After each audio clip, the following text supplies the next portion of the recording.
Well, welcome back.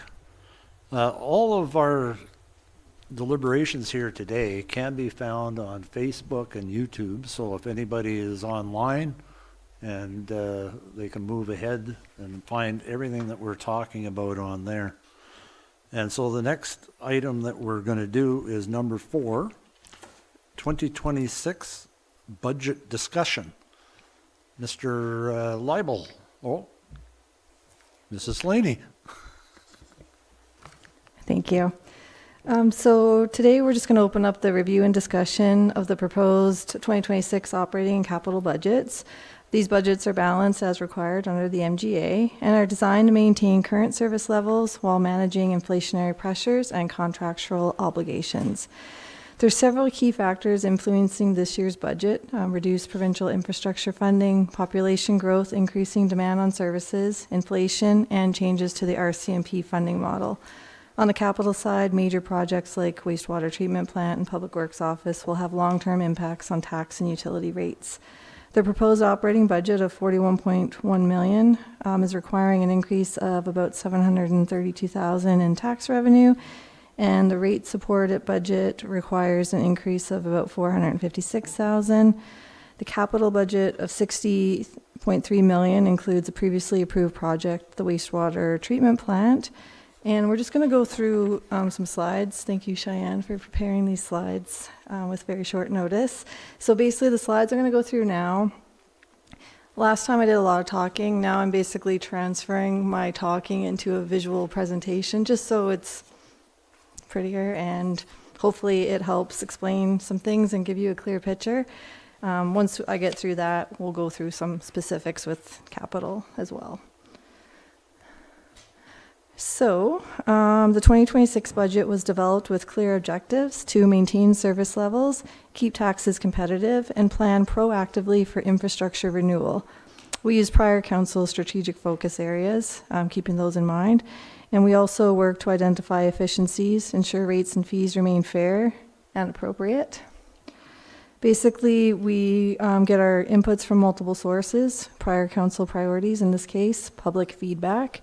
Our 10-year capital plan is taken into account, and then economic conditions and contractual obligations shape the numbers, while proposed projects address both current needs and long-term sustainability. So our operating, this budget has two major components: an operating and a capital. Operating covers day-to-day services like policing, water, recreation, and then our capital focuses on infrastructure, vehicle replacements, building upgrades, major projects that support growth and service reliability. So just getting into some of the numbers here. So our total operating proposed budget is $41.1 million, sorry. I know that's a small slide. I think you guys all have a copy, but basically we just have it broken down by department there, just so you can see a visual. And then here we outline the operating funding mix. So we have municipal property taxes, tax requisitions collected, which are paid back to those entities, user fees and other revenues, and then the utilities department fees. So that's the breakdown of the operating numbers right there. Cool. If I could just interject here for a moment, please. Sorry, Kathy. So if you look at this graph here, and you see there the requisitions to be collected, you're collecting $9.3 million for other jurisdictions, which is almost double what your property taxes are. So when your tax bill goes out, only a portion of that is for municipality. The rest is you're collecting on behalf of another jurisdiction, of which the majority is education tax. Some of it is for Newell Housing Authority, but the majority of it is an education tax that you're collecting on behalf of the province. Sorry, please continue. Thank you, Kathy. Yes, thank you. So basically, we're proposing to increase municipal property tax revenue by $731,943, which, so yeah, that's the same breakdown there. We're just showing the actual revenue there for the property taxes. And basically, on a house that's worth $300,000, it works out, that increase works out to be about $10 a month or $120 annually. That would be the impact that we would estimate based on a $300,000 house. So then I'll pass it over to Director Liable to speak to his utility rates here for a bit. Yes, thank you, Kathy. So through the chair to Mayor and Council, we'd like to talk a little bit about the utility rates for our utilities for the city. Of course, that refers to our water utility, sanitary sewer utility, and solid waste, otherwise known as our garbage utility. So you can see on screen the proposed changes to utility rates for 2026 for City of Brooks ratepayers. That is encapsulated in the bylaws following, which we'd like to get first reading on. Thank you. The utility rate models are based on the Alberta Utilities Commission, which provides a rate model with standards regarding what rates can be charged by utility providers to enable the utility to be self-funding now and in the future. What we found was, as of 2025, none of the utilities of the City of Brooks are charging rates sufficient for meeting these standards to fund both the operating and the capital. And so that's why we're looking to a new model, the Alberta Utilities Commission model, which sets standards for specifying the revenues that must meet or exceed costs, which is currently not happening. The Commission also specifies a deemed equity ratio of 37% and return on capital of 8.97% to allow for principal payment on debt and reserve funding for future assets. In order to meet this standard, there would need to be dramatic increases to the sewer rates, much more significant than are shown here. So we aren't going to move to that model immediately for the sewer. At least that's not a recommendation at this point. But we will move to that model for the water utility. The water utility can deal with that rate, quote unquote, shock of 5% increase in rates. Sewer utility would require at least a 23% increase in revenues in order to properly fund the utility. And that's even before considering the new wastewater treatment plant. Without this increase and with what is being proposed for the 2026 budget, the sewer reserves will be in a deficit of over $650,000, essentially borrowing the funds from property tax unrestricted reserves. With the development of the wastewater treatment plant, the amount of funding required will be significantly more than the current revenue for sewer rates. To provide appropriate levels of funding for the sewer utility revenues, the revenues would need to increase by $1.8 million, with potentially more for any capital cost overruns, future inflation, or unforeseen operating costs in the first year of operation. A $128,000 increase, which these rates work out to, has been picked as a politically palatable first step in that direction. However, delays the bulk of the rate increases to future years, which will necessitate accelerating increases until the monthly sewer utility amount reaches $90 for residential rates. If the utility rates are not sufficiently increased, the impact will be felt on property taxes instead. The garbage and recycling, or solid waste rates, are based on recommendations of Manager of Engineering to cover the necessary reserve contributions and break even on their costs to the related commissions. With less capital involved in the solid waste or garbage utility, the AUC rate model is coincidentally not far off from the rates being presented for that utility, so we will be very much on close to those rates by making these increases to garbage and recycling. As a hypothetical, sewer would require, as mentioned, a 23% increase in order to properly fund the utility according to the AUC model and principles. And again, that's before even considering the new wastewater treatment plant. That funding goes for not just the operating costs, but the capital costs as well. So funding the reserves or funding principal payments on debt. And just to reiterate too, as it is currently funded, the 2026 capital is already using grant funding that could be utilized to fund tax-supported projects as well.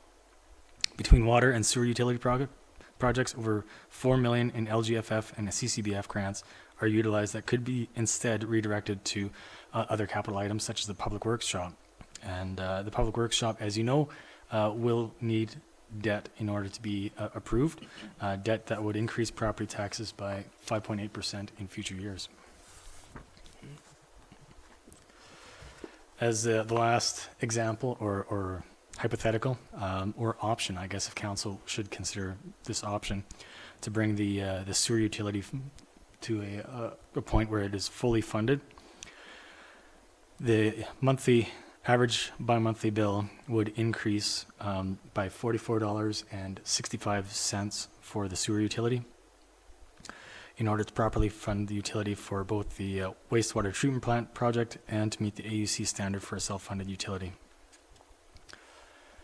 Understanding that while this is the right decision financially, the bylaw and proposal are to be sensitive to the challenges such a dramatic change would require. And so that's why we're recommending a lower rate. However, if council would want to make the right financial choice for this utility, this would be the recommendation, which would change the rates on a bi-monthly basis for the average residential consumer by $52.37. So once again, just going back to that slide of what the recommendation is, the recommendation is to increase the bi-monthly bill by $10.78 for the average residential consumer, from $159.12 to $169.90 for the average utility bill. So with that, I'll hand it back to Kathy.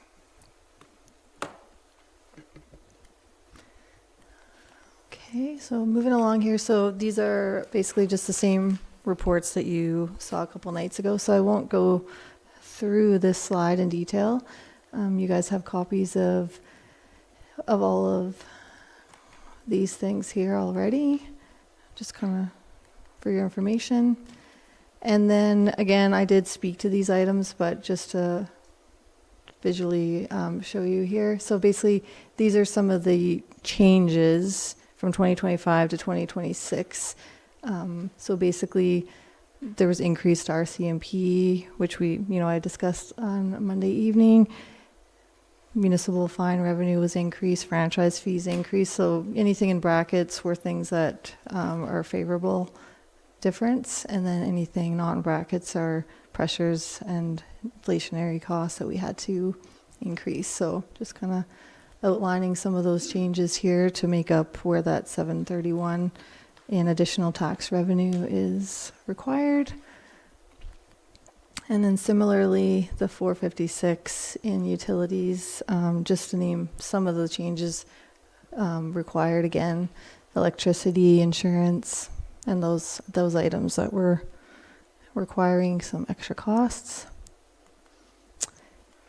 And then we will get into more details on the capital, but I'm just going to outline some of the items here. So basically, similar to the operating. Just one moment. Oh. We have a question. Through you, Mr. Mayor, Kathy, I think we should stop before we go into the capital budget and give council an opportunity to ask any questions they have on the operating budget, if they do have any. Any questions? Councillor Johnson? Hi, Kathy. So sorry, through the chair to Ms. Slaney. Can you break down for me on your operating budget? Sorry, I had it and then I lost it. We had about, I think it was 8.2 million in contracted services. Can you kind of give me an idea? Oh, sorry. I have contracted in general. I have it here. It's 8.24. Yes, sorry. Can you just kind of give me a breakdown of what is a contracted service? Yes, so there'd be a number of different things. I'd have to pull up the actual information to, off the top of my head, it's hard to answer that. But basically, it's any, well, I call them contracted services, so, yeah, I'll have to pull that, sorry. Thank you. I think I might be able to help with that. It's basically any vendor that is providing a service. So contracted services would include, say, for instance, our assessor as a contracted service, or snow removal companies and others as well. Through you, Mr. Mayor, RCMP would be a big part of that.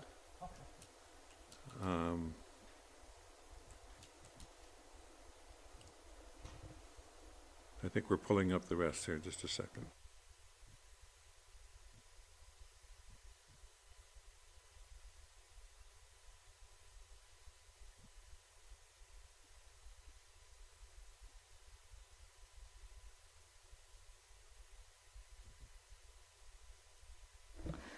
So the largest items actually are information technology. We have contracted service with those. As CAO Lagore mentioned, RCMP, and then transportation actually has a big contracted services as well. Those are kind of the biggest. Yeah, so we would have even our like garbage, commercial, and stuff like that, we contract out. So anything that we contract out to provide on our behalf, those are the biggest items for the entire year.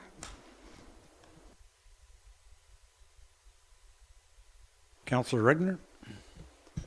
Speaking of the garbage, just curious, I think in 2021 when it went from public to private,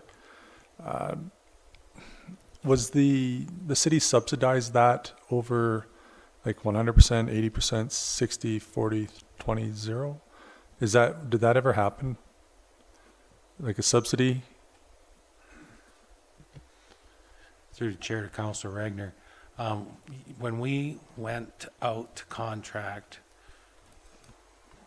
what we did was we pulled out of reserves to subsidize those first 3 years, I believe. 3? Okay. Fourth year, should be at a balance of what we're charging to what the contractor's charging. Okay. So, So yes, we're not subsidizing that, or that cost is cost. Yeah, this year's not yet. This coming year should be, yes. Should be cost to cost. Okay. Thank you. Through you, Mr. Mayor, if I could, Councillor Johnson, does that give you the information you need, or do you want more detail on? I just want to clarify one more question, sorry. So, the increases on the operating budget are immovable. They're inflation costs. There's no big ticket items in the operating budget portion that we can really move with. Is that kind of where I'm going with that? I just want to make sure we're all clear that they're pretty almost hard and fast numbers. Through the chair to Councillor Johnson, that's correct. They're pretty much inflationary contractual obligations to maintain our current service levels is what we would, yep. Thank you, Ms. Slaney. Councillor Nesbitt? Through the chair to Director Slaney. Just regarding the transfers to individuals and organizations, is that inflationary, that increase from, it's going from 160 up to the 381,174 on the operating tax supported budget? Through the chair to Councillor Nesbitt. So let me just, sorry, I have so many papers here. Sure. The changes I had outlined. Oh gosh, just bear with me a second. That's okay. Might be page 25 out of our online package. Sorry if that helps you at all. It doesn't have a page. Does it have a page number? Page 24. Actually, I did a whole lot of. Is it? Oh, Sorry, Councillor Nesbitt, there was a breakdown on those transfers. In the big print? Did you get them? This one here? Yeah. Oh, okay. Sorry. No. That's good. Okay, sorry, didn't get this big, huge sheet here. It should have caught that one. Can I, okay, So have a question? I do. So, the New Grow program, well, those are areas that we haven't discussed yet, right? As far as whether we will keep them in the budget or not keep them in the budget, that's still areas that could have, like, I'm just trying to go back to what Councillor Johnson is trying to find a little wiggle room in some of our budget, that's all. Through the chair to Councillor Nesbitt. So yes, so this document that you're looking at right now is what's currently in the budget, except for there's 2 line items that have funding sources where it's proposed. The 2 new proposals are the 10,000 in legislation and the 150,000 in planning and development. Other than that, everything is as it was already in the budget. So yeah, that would be something you guys could discuss, whether you keep it or remove it. But if you have questions about anything in the bottom, as far as New Grow, Director Tiffin could speak to that further. And I apologize, I didn't see this big sheet. Was it here today? Oh, Mike brought it. Thank you. Through you, I Mr. Mayor, apologize.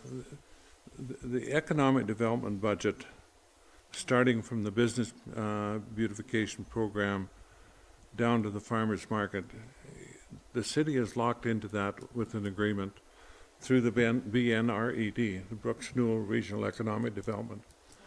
There will be a regional strategic planning session in February, and at that time, that group, the 5 municipalities, may change where some of that money is directed to.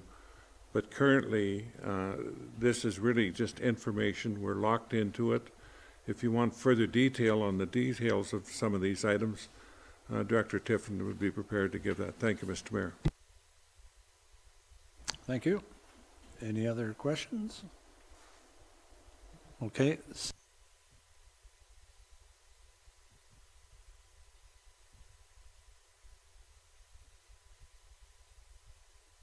Okay, so are we ready to move on then to the capital? Okay.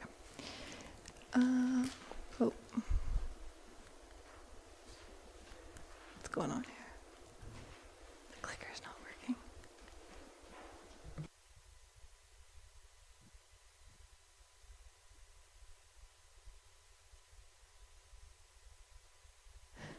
Okay, so just moving along to the capital budget. So basically on this slide, we're just illustrating the capital expenditures proposed on the capital budget. So we have vehicle and equipment replacement, other projects, and then our annual programs. So the other projects would be newer projects, and again, we'll get into them in detail. Sorry. Okay, so the other projects, we have a list here of, basically they're the newer projects. Again, you have a copy there, and we'll get into those specifically. We just kind of had them broken out here for you. And these particular ones are the annual programs. So these ones won't have like a sheet like all the other new requests. So if you do have specific questions about these, we'll bring them up separately. The only one that has information attached, I believe, is the annual street improvement program. And the rest are just recurring, but again, we'll answer any questions you have about them. And then here's some vehicle equipment replacements that are in the proposed budget. Vehicle. And then the funding we have outlined here, as per the sheet that you guys have as well, but just outlining our proposed funding options for the capital purchases. So basically we have grant funding, county contributions, reserves, operating portion, and then debentures. Just keeping in mind we don't have the cost of borrowing in here, so any debentures which have principal and interest payments are not part of this budget at this time.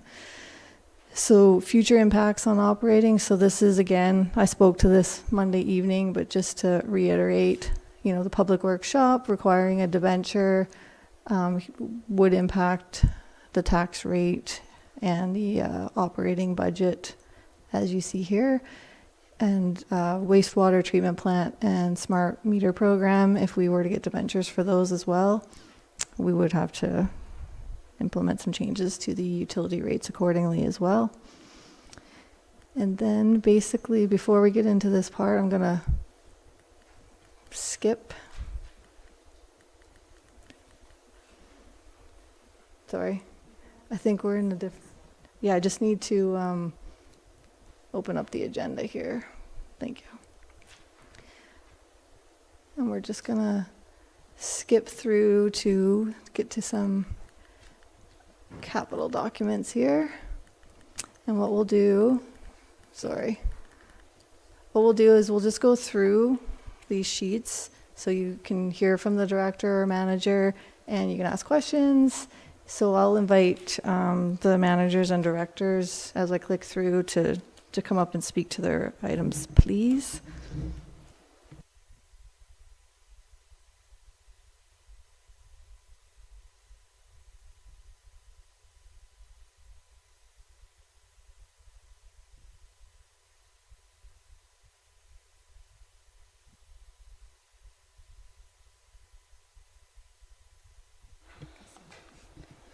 Through the chair to council, this budget forms for Access Transit bus, our handy bus. This bus is a 2012. It's got 208,000 kilometers on it. It's in very, very poor condition. We recommend that this bus be replaced. It is currently under repair because it got hit. So it's not in service at all right now. And we don't know that if it'll go back into service or not, to tell you the truth.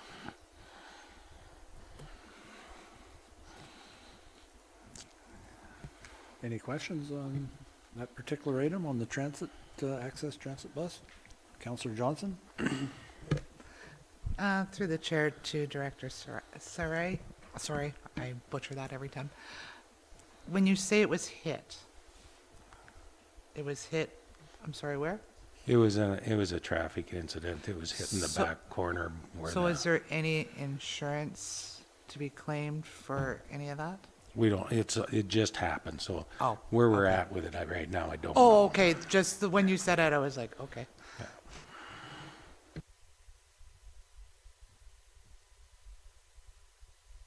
Councillor Phillipson? I'm not really familiar with your fleet. Do you have 2, 3 access buses? How many drivers do you have? How many people use it? Just give me a little bit of background. Through the chair to Councillor Phillipson. I can speak to the units. We have two units, like our 24 passenger units in a small van. Drivers, I'm gonna leave up to, So yeah, I can speak to the drivers. I supervise them. So there's 2 full-time drivers of the 2 larger vehicles that Dawn indicated. So both vehicles are utilized daily. It's not one or the other. It's both. That's how many riders we have. They provide necessary transport, not just to seniors that need the transport, but they also do a lot of the school divisions and work with CTK kids as well. And then they have CTK has an aide that travels with them. So it's a necessary service that gets utilized a lot. As far as the vehicle that just got hit last week, that has significantly impaired our ability to provide the service right now. We're still managing with the smaller van and divvying up the rides accordingly. But yes, us being down a vehicle is significantly impairing our service right now.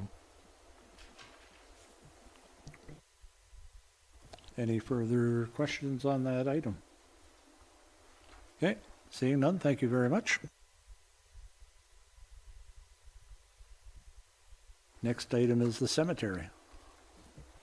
through the chair to council, this is, again, the cemetery expansion. This is a portion of the overall plan to provide more deep burials and cremate plots in addition to what we have remaining. Any questions on the cemetery? Counselor Falkenberg. Through the chair to Director Sari. It just says it's being funded with grant. Just curious on that. Where's that funding coming from? Through the chair to Director Falkenberg. So the plan is to fund that from the LGFF grant.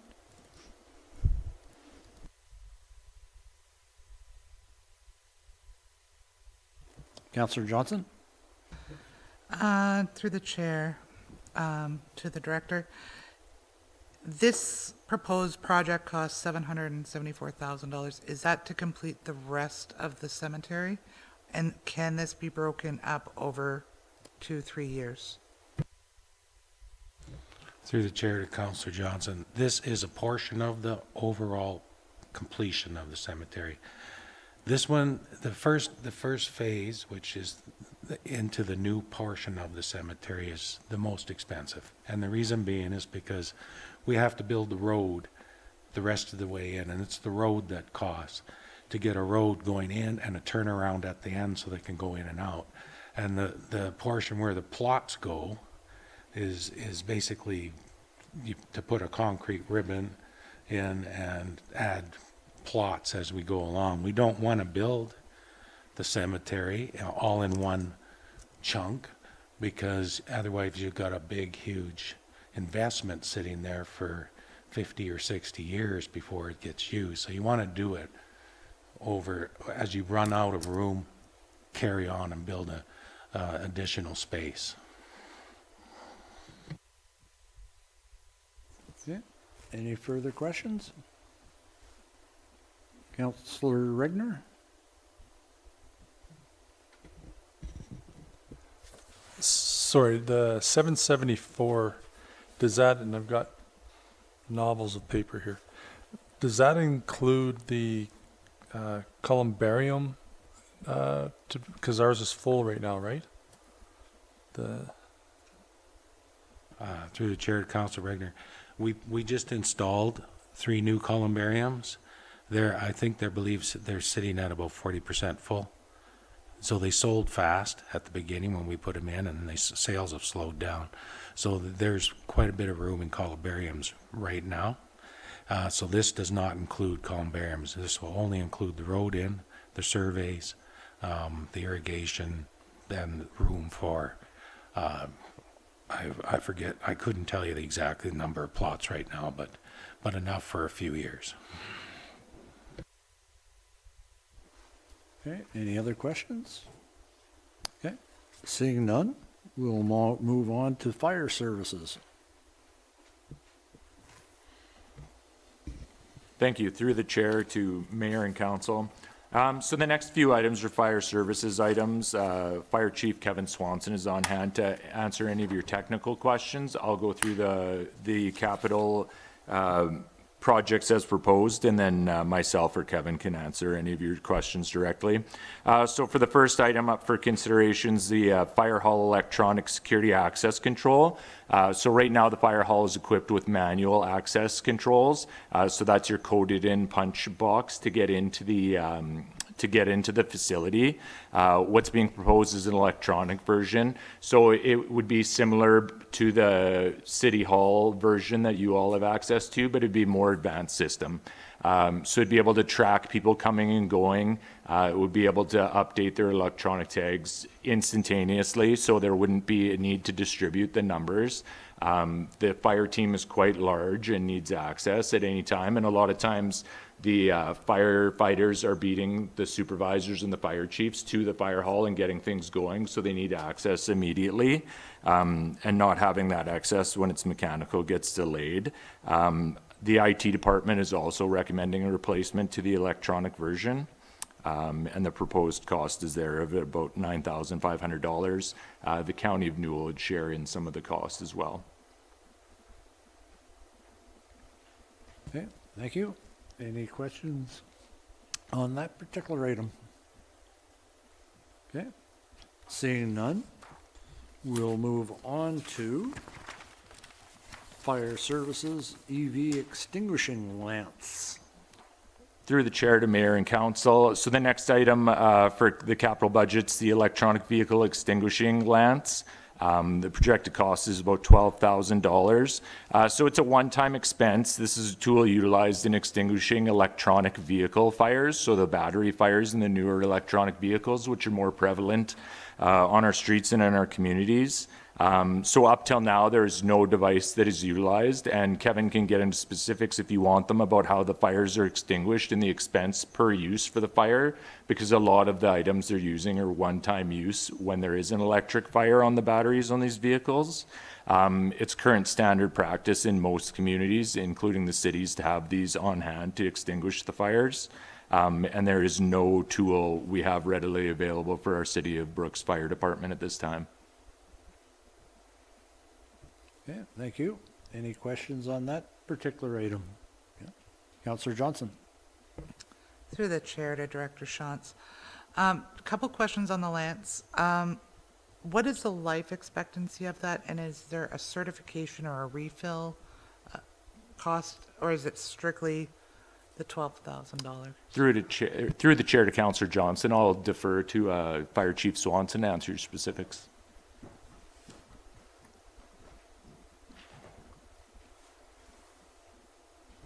Through your worship to Councillor Johnson. This device has been used in Europe to great success and been used over and over again. We hesitated on making a purchase prior to now because every device that we looked at had a short lifespan and an expensive upkeep and upgrade. This device, in the most simplest terms, is I can't think of the word now, but you just hammer it in, apply water, it goes into the batteries, keeps the batteries cool and puts them out. So we've looked at blankets, car blankets. They're $3,000 one-time use, or you can spend $10,000 and they tell you that you can reuse them for 10 times. But those that have bought the expensive ones still end up throwing them out after one-time use. And then there's ones that you slide underneath and ram up. Every time you use it, you have to replace a $10,000 tip. So this one you use once, should be good for the life of. So the does fire it have a lifespan? It's like, is it good for 10 years, 20 years? They've there a- never said, they just said you can use it over and over again. Okay, So thank you. I think it's good for a long time. Sorry. Councillor Phillipson. Maybe this is a silly question, but do you need one in every vehicle that goes out? Because how will you know that there is an EV on the highway when you go out? Right, through your worship to Councillor Phillipson. You're exactly right. At the very initial call, we may not know, but the moment that we know, we'll get that device out to the site quickly. And where these things really shine isn't so much out on the highway and stuff. Water will eventually put out a EV fire. But it's when you're in town, the vehicle's parked close to a building, threatening a building or whatever, you've got to put it out and put it out quick. So that's where it shines. Thank you. Okay, thank you very much. Any further questions? Thank you very much.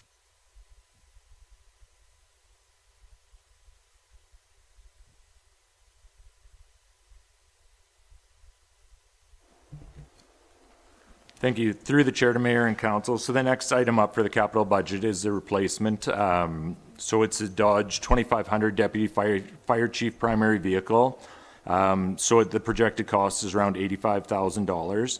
So the current unit's approximately 10 years old. And this has been on scale for replacement for the last couple of years. The condition assessment process has been completed on this vehicle, and the staff recommends the replacement of the current 2016 vehicle. So the $85,000 includes all of the bells and whistles that are needed. So the emergency lights, the sirens, the two-way radios, the canopies, all the equipment that's required for that.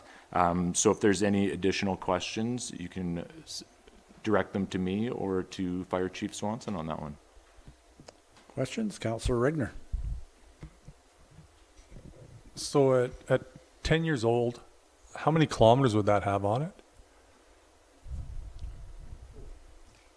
So I've got that one in front of me. So it's got 25,570 kilometers. Okay, so Oh, sorry, I apologize. I'm one ahead on the assessment.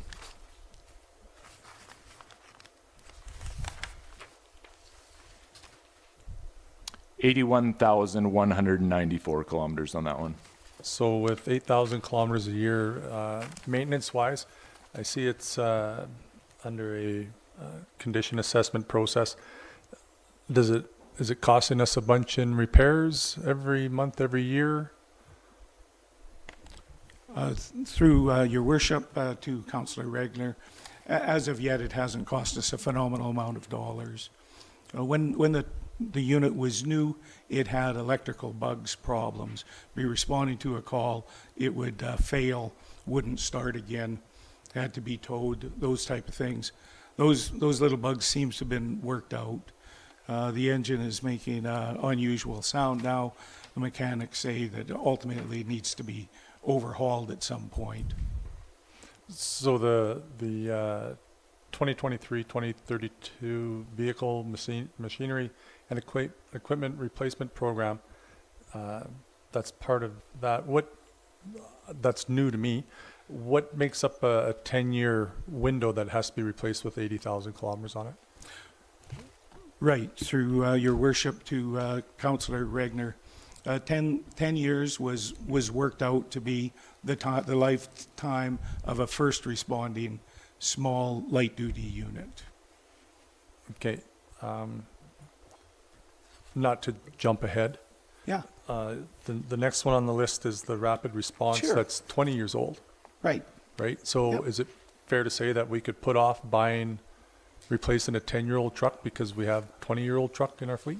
No, when we make reference to the replacement program, it has them broken up down into light duty, medium duty, heavy duty. And that applies across the board, not just for fire, but for all vehicles that are used within the city. Okay. Thank you. Thank you. Okay. Do you have your hand up? Oh. Okay, Councillor Johnson. Through the chair to Chief Swanson, what would your plans be with this unit if there was a new unit? What happens to this unit? Because it is relatively low kilometers. Yes, through your worship to Councillor Johnson, you're referring to the smaller truck or both? Oh, no, this one. The one we're talking about, we haven't gotten to the other one. Oh, okay, yeah, so for the 3/4 ton truck, it gets downgraded and it stays in the fleet, but it becomes a support unit for the volunteer firefighters. So it's no longer driven on a daily basis. It sits in the fire hall, and when the fire department needs to haul people or equipment to a site or to a scene, it's available to them. So we currently have one, and that truck would be downgraded to Public Works, and they would use it where they see fit, either in parks or Public Works. Thank you very much. Councillor Idris.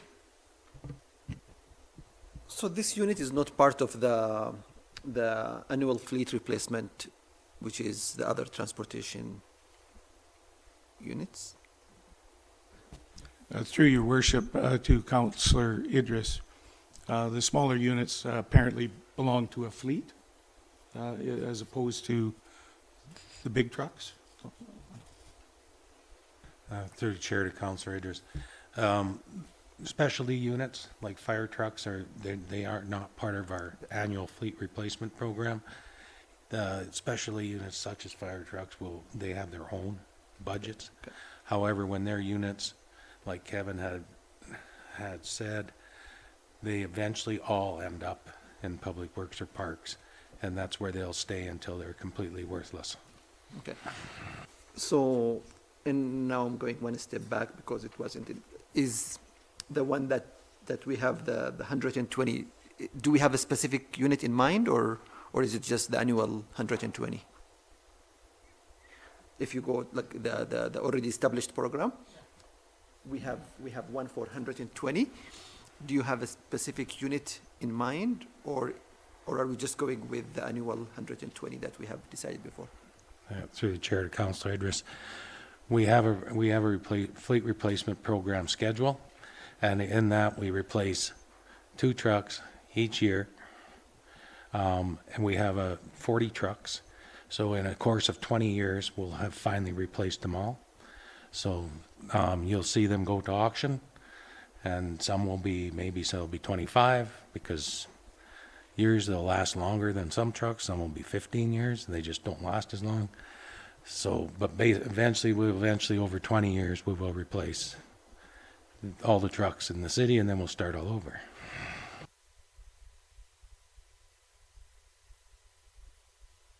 Okay. Any other questions? Seeing none, we will then.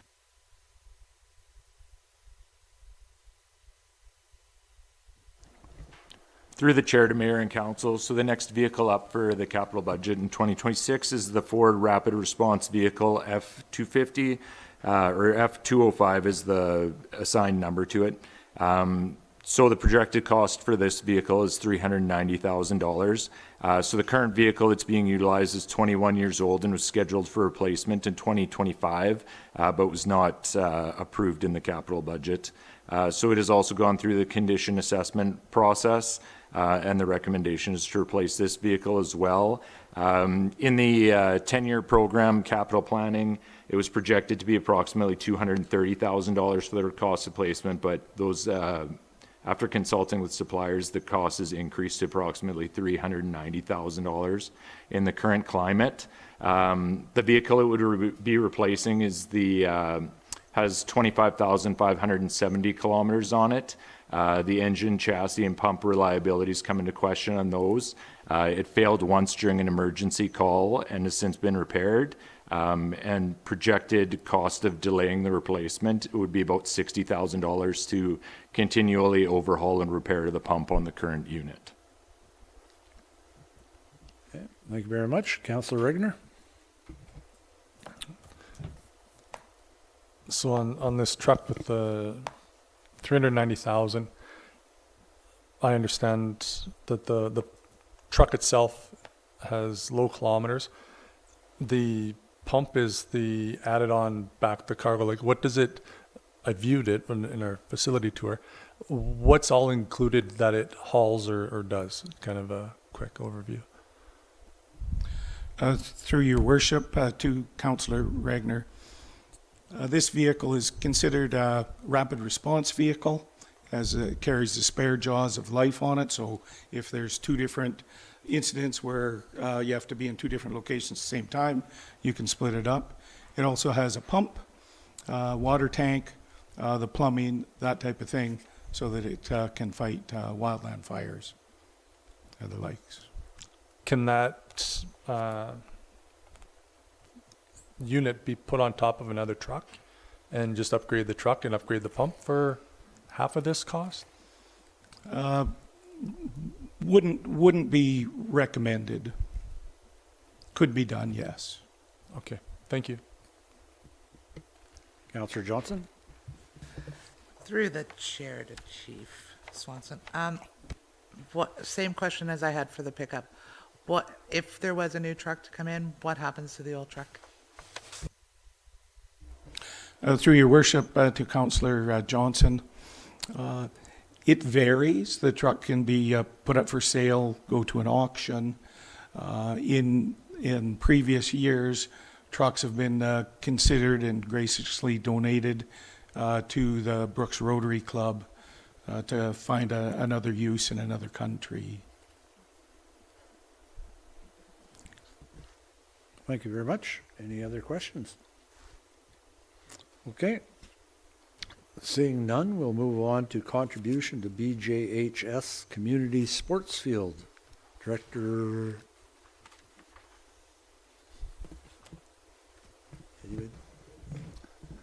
Bible? Yeah, thank you. Through the chair to council, while this doesn't fall in any department specifically, I guess I can be the messenger for it, for sure. So as council is aware, there are, besides, of course, operating and capital budget items, there are requests from various community organizations, and this is one of those requests. And so this project is to contribute City of Brooks funds, $250,000 a year over 4 years. So the school is able to secure funding to move forward with the proposed project of the development of the Brooks Junior High School community sports field. This ambitious project aims to create a state-of-the-art artificial turf multi-sport facility that will serve not only Brooks Junior High School, but the entire community. Their vision for this facility is to provide a premier venue for a variety of sports, including football, soccer, field lacrosse, and rugby. The artificial turf will enable local school and community organizations to host high-level competitions, attracting visitors and generating revenue for local businesses. Like their existing community facilities, this new field will be accessible for public use. They are confident that this new sports field will be a significant asset to the City of Brooks, promoting community health, attracting events, and fostering a sense of pride. So as council has no doubt already gathered, while this is coming out of the capital budget, it is not essentially capital that the city would own. The Grassland School Division would own the asset. So with that, I'll pass it along to council or to the next budget item, I guess. CEO Legore? Through you, Mr. Mayor, this is a 4-year program that the city would be committing to here. We have $250,000 set aside in 2025. So 26, 27, and 28, we'd put aside another $250,000. The money would not be provided until the project is built, which is some time out yet. Director Tiffin may have a better idea on the time frame for that, but it's a project for the future. We're putting money aside for it, is what we're doing. Thank you, Mr. Mayor. Yes, thank you, CEO Legore, through the chair. I spoke with representatives from Grassland School yesterday, and they anticipate to welcome students into their new school in September 2026, which will put demolition of the old school thereafter. They hope to have be beginning construction on the new sports field in the spring, early spring of 2027, such that they could potentially use it in the summer of 2027, or at the very least, the September school year starting 2027. Thank you very much.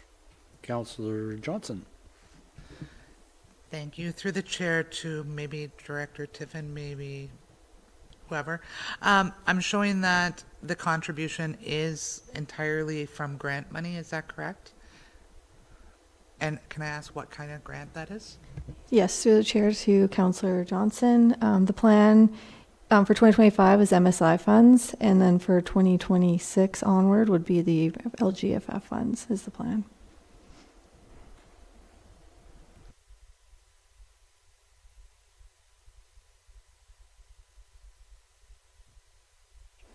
Can you, Another question?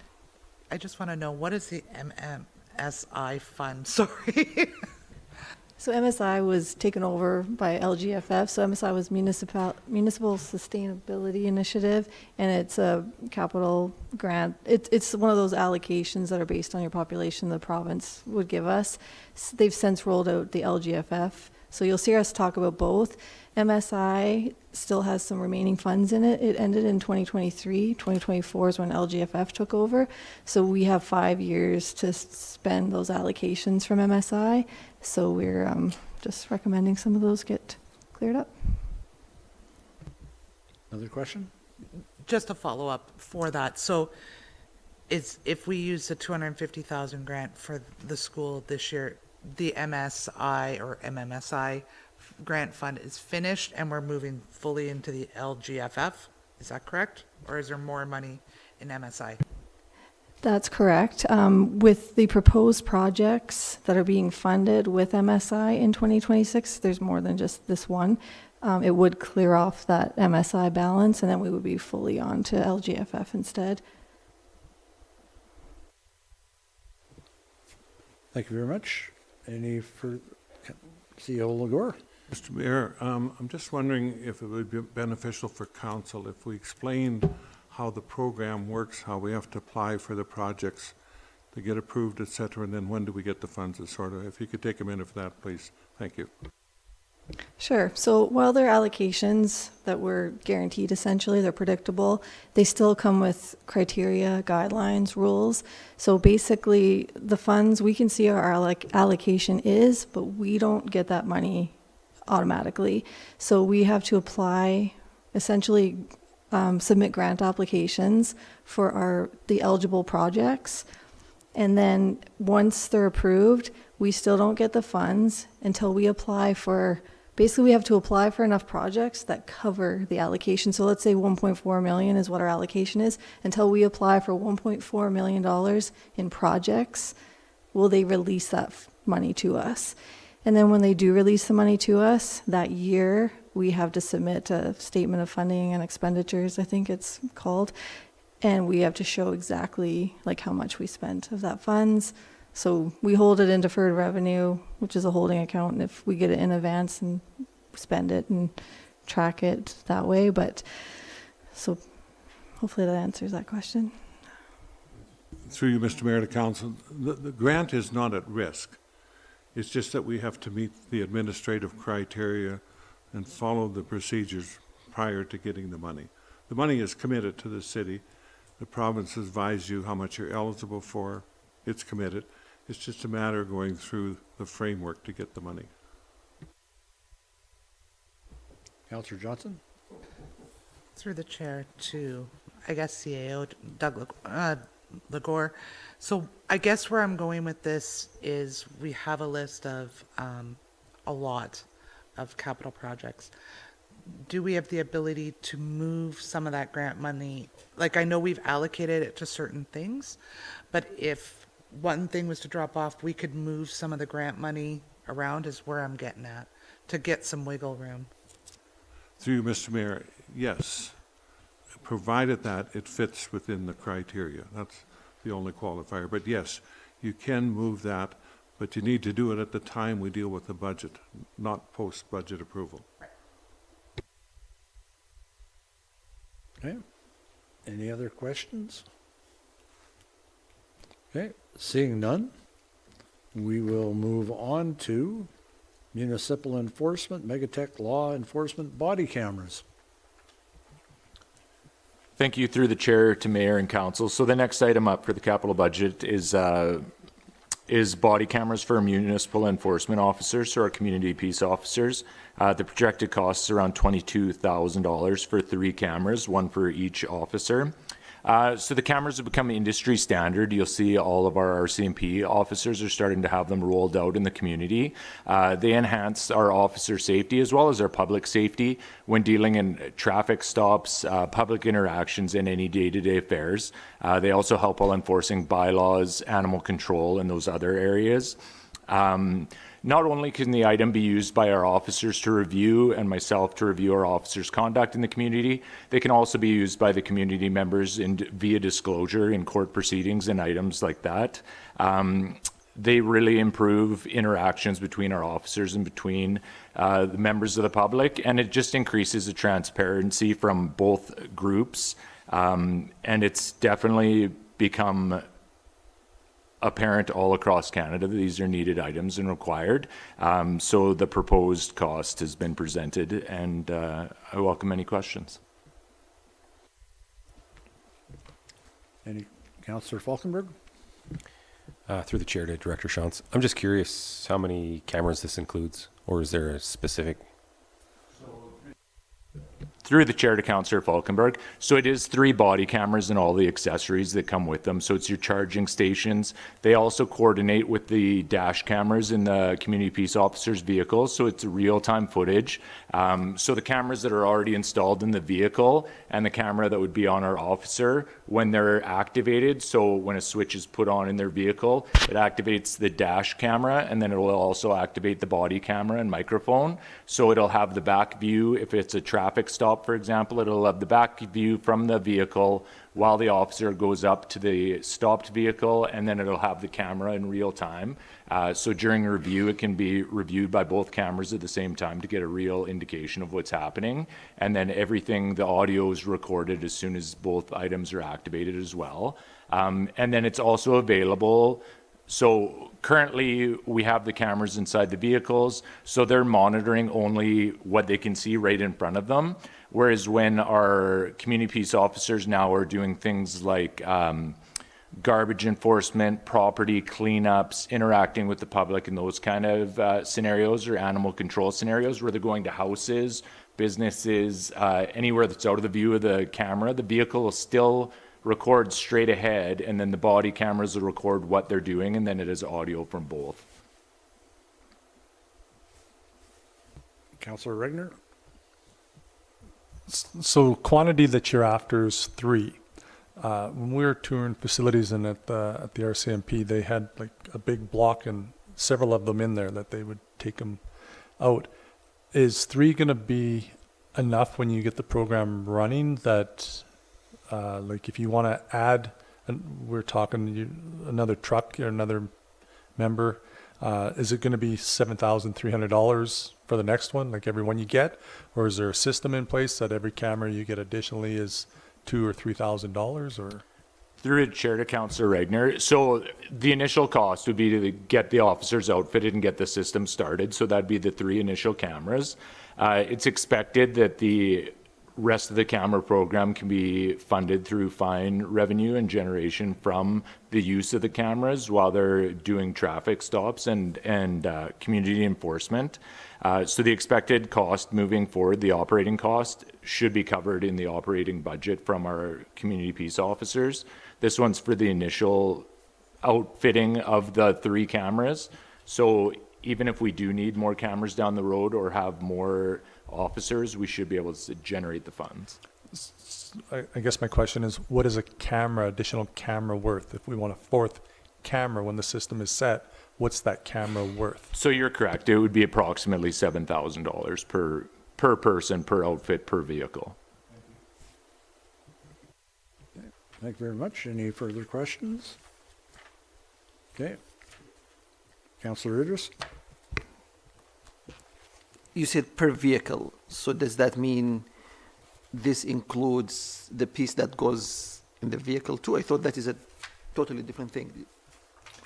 Through the chair to Councillor Idris, you're correct. It does not include the dash camera. So the 3 units we already have dash cameras.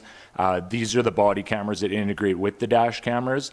If we did add another vehicle and another officer, so if we went to a 4th member, then it would need a new dash camera as well as a body camera for the 4th person.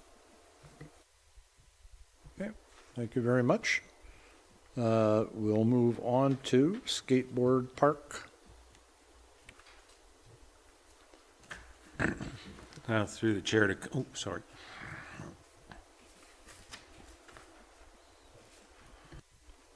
Question on this one or a question on the previous one, the cameras. Okay. Sorry. In regards to future, is it beneficial to have more so the body camera than the truck camera? If we wanted to take another officer hire, or another 2 officers to be hired, that we could get away with just using the body cameras rather than the body and truck? Through the chair to Councillor Regner. So ideally, the system works together, so it's a fully integrated system to capture the whole picture of what's happening in an interaction.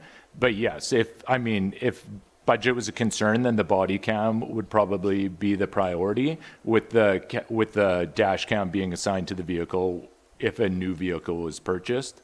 But if we had a 4th member without a new vehicle, we would recommend dash camera body camera for the individual, and then dash camera if new vehicles were purchased, if that makes sense. Director Sari, skateboard park? Thank you. Through the chair to council. This project is $50,000 for the skateboard park. The skateboard park was a design build park. During the design, during the build, we noticed that we required extra concrete at the main entrance, which cost $12,700. We had grass patches in the middle of the concrete park, which just don't hold up. They usually just turn into dirt. So we put a rubber surfacing in those two areas worth $20,700. The new sign, we needed to purchase a new sign frame because it got damaged while removing the old one.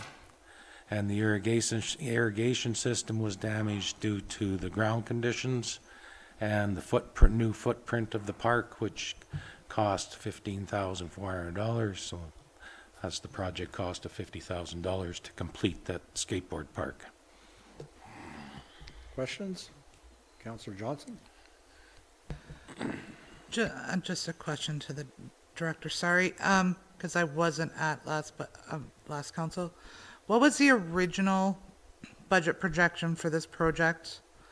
How much is it currently over, and how much is without this extra 50,000? The project is right on budget of 1.5 million. The project never had a contingency, so anything that we noticed as we were building it, this is what we've noticed. So this is what would be additional. Okay. Councillor Nesbitt? I think it looks wonderful over there. Thank you very much for that, that project to be completed. Will there be, are you considering a grand opening or anything? Might not be the right time to be asking that, but because we're talking about skate park, I see the fencing is down. Are the kids using it? I haven't noticed anybody there yet. Through the chair to Councillor Nesbitt, when the fencing came down, that was that first snowfall, and I don't think there was an opportunity for it to be used after that. However, when the fencing was up and there were people getting through the fencing and using it anyway, so.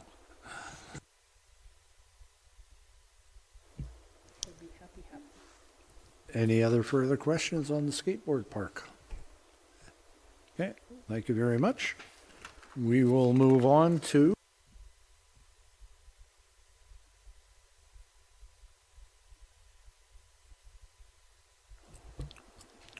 Through the chair to mayor and council. So the next item up for the capital budget is the chiller and circulation pump replacement on the ice plant at the JBS Center. So this unit has reached the end of life, which is approximately 25 years old. It has come up for the capital budget the last 3 years approximately, and has been hasn't made it to the actual presentation to council. So it's being presented today. So the aging refrigeration system can become highly dangerous, not just to mechanical failure, but you've seen some incidences in the province of BC where these units have leaked, exposing refrigerant to the community and participants. But at a smaller risk, or a more immediate risk, is that if this unit fails, the ice at the JBS Center will no longer exist. It will be very difficult to keep if this isn't out there. So this would be a significant user issue. So there is a regulatory board that monitors and is involved in the chiller and pump. So that's the Alberta Boilers Safety Association. So they have increased safety requirements on these units. So this unit will have to be replaced eventually. Like I said, it's end of life, and the expected cost to be around $160,000. Open to any questions on that one. questions. Councillor Falkenberg. This is regulatory, I'm assuming, but you think there's any risk to this affecting this season? Through the chair to Councillor Falkenberg, no, our facilities staff has a maintenance schedule and they keep on top of the plants regularly. I would suggest that the plant is in similar fashion to lots of our rural area plants where they're end of life replacement has been imminent for a number amount of years. Facilities people and maintenance people are keeping them together and keeping things operating. They work very diligently in keeping the ice in. So I mean, the short-term risk is that the ice is unavailable. The long-term risk is that there could be safety concerns. It also is of note in the bottom of your package too, that the chiller has to be certified in August of the 2026 year. So that'll be an outside body looking at it and inspecting it. So depending on what the outcome of that is, it might become very imminent at that time. CEO Legore? Through Mr. Mayor, I think Councillor Falkenberg has another follow-up question. I'll answer after that. I'm just curious if you know like the cost to recertify. Through the chair to Councillor Falkenberg, I don't off the top of my head right now. Through you, Mr. Mayor, the one concern too is if we wait until the plant actually goes, there's quite a delay until you can get a new plant. So meantime, your facilities are down. Councillor Johnson? Thank you. Through the chair to Director Shantz, I just want to clarify, I know the budget shows it as 160,000, but that is a cost sharing partially with the county, correct? Through the chair to Councillor Johnson, that is correct. They would share a part of that. Thank you very much. Any further questions? No? Seeing none, we'll move on to the automated underwater vacuum. Thank you. Through the chair to mayor and council. So the next item up for the capital budget consideration. So this is the Dolphin automated underwater vacuum. So it is in the pool area. It's fully automated and cleans the deepest parts of the pool. So when you're at the JBS Center, the very deep end, so it's very difficult for an individual to go down to the bottom and clean the pool or to use devices to clean the pool. So there currently is a unit at the JBS Center. It's on a 4-year replacement plan. So it's showing signs of wear and tear, which will need to be replaced. So if it is out of service or it did fail, the cost would be significant in the cost of wages to have somebody physically be cleaning the bottom of the pool. So the expected cost on that one would be around $8,000. Councillor Johnson? Through the chair to Director Shantz, what's the average lifespan of these dolphins? So replacements recommended in 4 to 6 years with a maximum lifespan of up to 10, I believe. Any further questions? Okay, seeing none.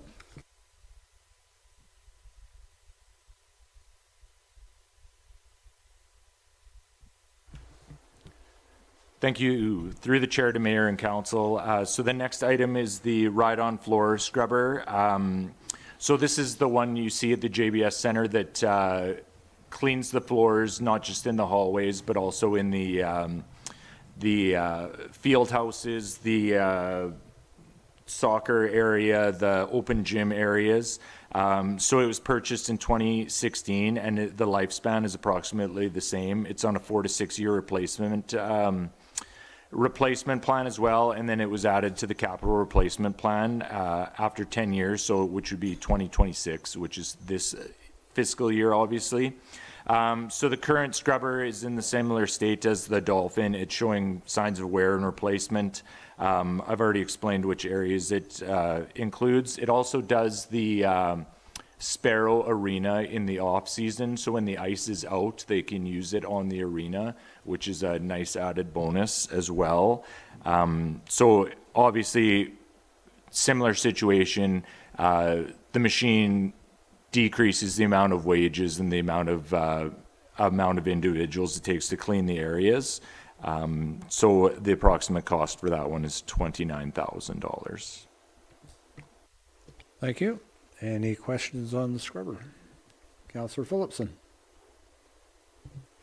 Through the chair to Director Sands, the Dolphin and the Scrubber, can you sell the old ones?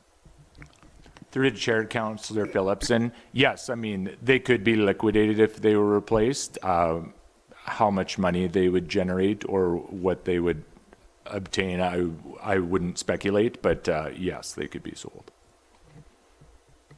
Okay. Councillor Falkenberg? Just curious, like on the scrubber, the ride-on scrubber, would it be? Is there even room maybe to keep it as a backup? Is that the plan? Through the chair to Councillor Falkenberg, yeah. So we would if we replaced it, we would keep the other one as well, or if council wanted to recoup some of the funds, we could liquidate. Either would be acceptable.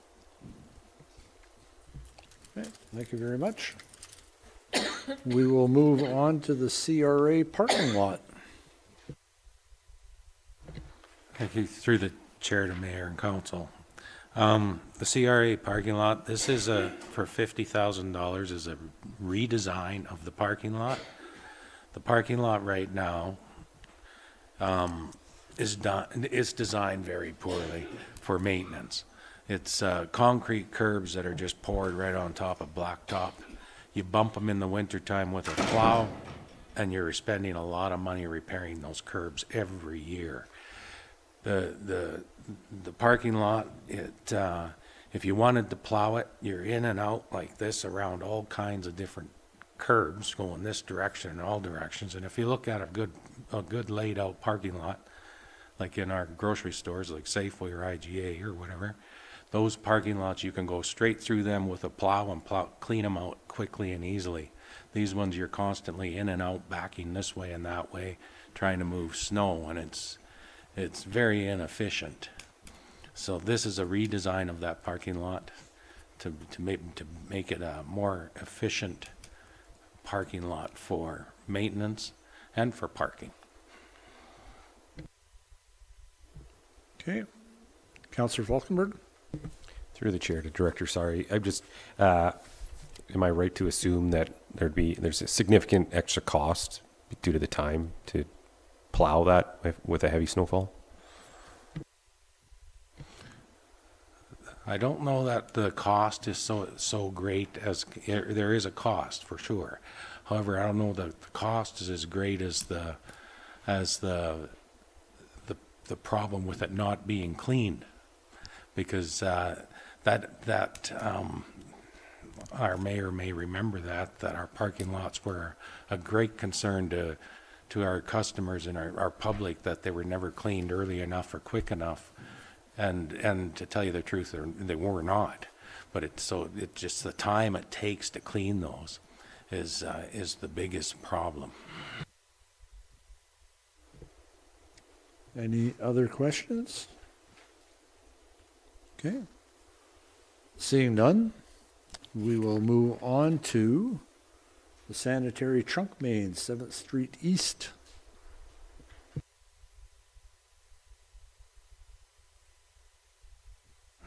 Through the chair to council, this project is a shovel-ready design project. It's basically awaiting a grant to be approved for it. It's the upgrade the sewer main from 7th Street East to the old sewage lagoon. I don't know if you all know where that is. The sewer main was upgraded from the old sewage lagoon to the horticulture lift station, which is the last lift station within the city of Brooks. This pipe is currently too small and it bottlenecks. For any substantial growth within the city of Brooks to occur, this project would need to go ahead and to allow the sewer to flow through that pipe. Any questions? Councillor Johnson? Thank you. To Director Sari, you mentioned that there is a partial grant for this project, but you're waiting for it to come through. Has it come through yet? If not, when is it expected? We don't have an expected date, sorry.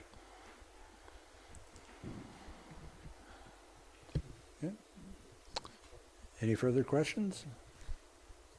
Okay, seeing none, we will move on. Through you, Mr. Mayor, that really concludes the capital program presentation, except that I'd like Kathy to speak to the annual capital programs that are already established, if we could, please. And I don't know if you had other presentation you wanted to make, Kathy. There's still a few more, actually. Keep going. Okay. Okay, Oh, sorry, yes. okay. So at least keep that in mind. Yeah. So we'll move on to the fleet replacement, Unit 82.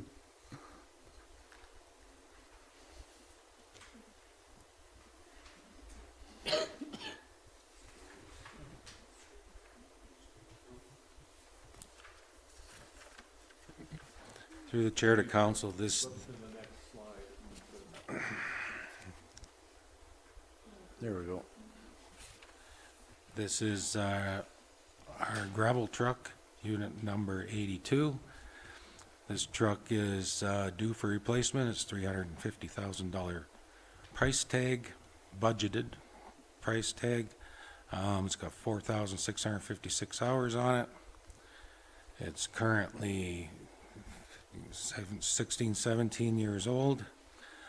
We don't believe it'll pass another CVIP due to the box hoist and frame. This truck has a plow and a sander on it. Those plow trucks that have those sanders on them, they're they're abused greatly due to the salt. So this truck is in poor condition, and it's recommended that it be replaced. Any questions? Any questions on the gravel truck? Okay, seeing, okay, Sorry, just to Director Sari, if that was approved, what's the lead time on this vehicle? Through the chair to Councillor Johnson, we ordered one in February. It was supposed to be here in November. It's still not here. They said the end of December. Now they're being told end of January. So they're running around a year or more. okay, go ahead. One more question, because I don't know the fleet. How many gravel trucks total does the city of Brooks have? Are we like short 2 now, or do we have 5? We have 3 sander trucks. So this would replace Boss sander truck. Thank you very much. Any other questions? Councillor Nesbitt? Through the chair to Director, sorry. So when you order them, and do they lock in the price? Like if it takes a year to get here, how does that work? If you don't mind clarification. Yeah, when we order a truck, we give our specifications to our canoe representative, they'll lock in a price for us. That it's a good price. It'll be the best price you can get because they're utilizing all the municipalities' bulk pricing for buying a truck, right? However, the one thing they can't lock in is tariffs. And the last truck that we did order was I got it right here, was $310,000. Months later, we got a letter stating that there's $2,800 worth of tariffs coming on that truck. They won't lock in what the price as far as tariffs go. So when we budgeted, our last truck was $310 plus $313,000. We had asked the supplier, so what do you estimate for tariffs? They said, well, we can't tell you that. It could be upwards of 50% of the cost of the truck. So we budgeted 350. We thought, well, we'll give ourselves about $30,000 worth of leniency there. But from what I'm hearing so far, we should be down around that 320 to 330. Councillor, Mr. Mayor, if I could just add too, even though we don't take delivery of this truck within a year, possibly, it could stretch into 2027. Once we commit to it, we need to commit to it in the budget. So you can't take it out of the 2026 budget, put it into the 2027 budget, thinking that that's maybe when the truck is delivered. You have to have it in the budget with the year when we commit to purchasing it. Thank you. okay, any other questions? Councillor Regner? For the truck, we're buying just a new truck, sander and plow? Or can we take the plow and the sander and just go buy a truck off the lot today? Through the chair to Councilor Regner, with this unit, we're buying all three. We like to buy them all together because you get your best pricing when you buy it as a unit. The truck that we're getting rid of is plow, sander, truck, and they're all in very, very poor condition. So you can though, and we have purchased only plows, purchased only sanders, and with this, and usually your truck will outlast about 3 sanders. So we'll buy this unit, probably we put 3 sanders on it by the time this truck is finished. Okay, so is it, it's a year wait for the truck itself? Yeah. If we bought a truck off the lot, can we go and have a sander and a plow put on them within a couple weeks, or is it a wait for it as well? Yeah, no, I think the last truck we had that, not this truck that we're waiting for now, but the truck before that, we waited a year for that truck too. It sat in commercial truck for 6 months before we could get the sander and the plow put on it. So you can't just go buy a plow and a sander today? No, I really don't think you can, no. Okay, any other further questions? Seeing none, Fleet Replacement Unit 4. Through the chair to council, Unit 4 is the replacement of the grader for $600,000. The current grader is a 2007 with 15,000 hours on it. We've had this grader in our fleet, or in our replacement program 2 or 3 times now. It's been pushed off, and we've just done extensive overhauls on it to make it last a few more years. I think we've done that 3 times so far.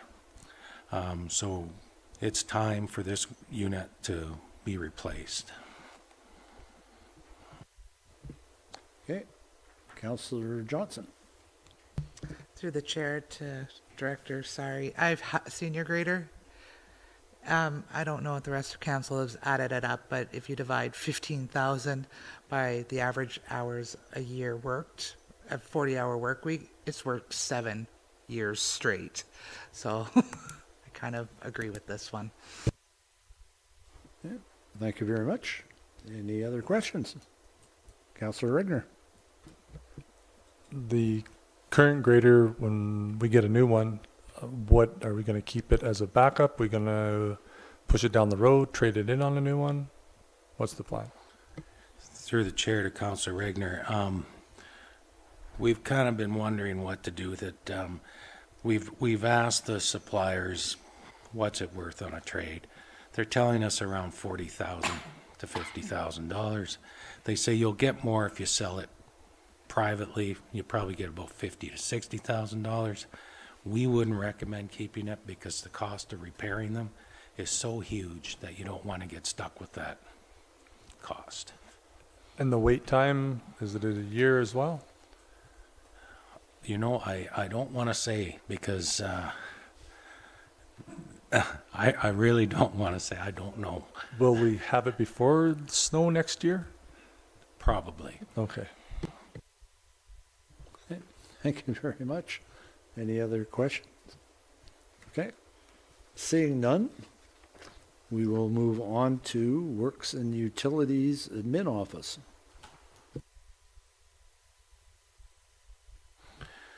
Through the chair to mayor and council, the Works and Utilities Admin Office is a new build in addition to the buildings that are currently there. It includes an administrative offices with staff meeting rooms, a reception, and a new mechanic shop on the backside with new up-to-date hoists and wash bays and stuff like that. I don't know what more I can say about the project. Okay, thank you very much. Any other questions? Okay. Are you putting up your hand? No? Councilor Nesbitt? Through the chair to Don. So, Don, I can appreciate that you've got in here that it's been continually being moved to later dates. It's now undersized. So, are you thinking that the design you've got right now is going to be adequate, or are you going to be needing an expansion after that?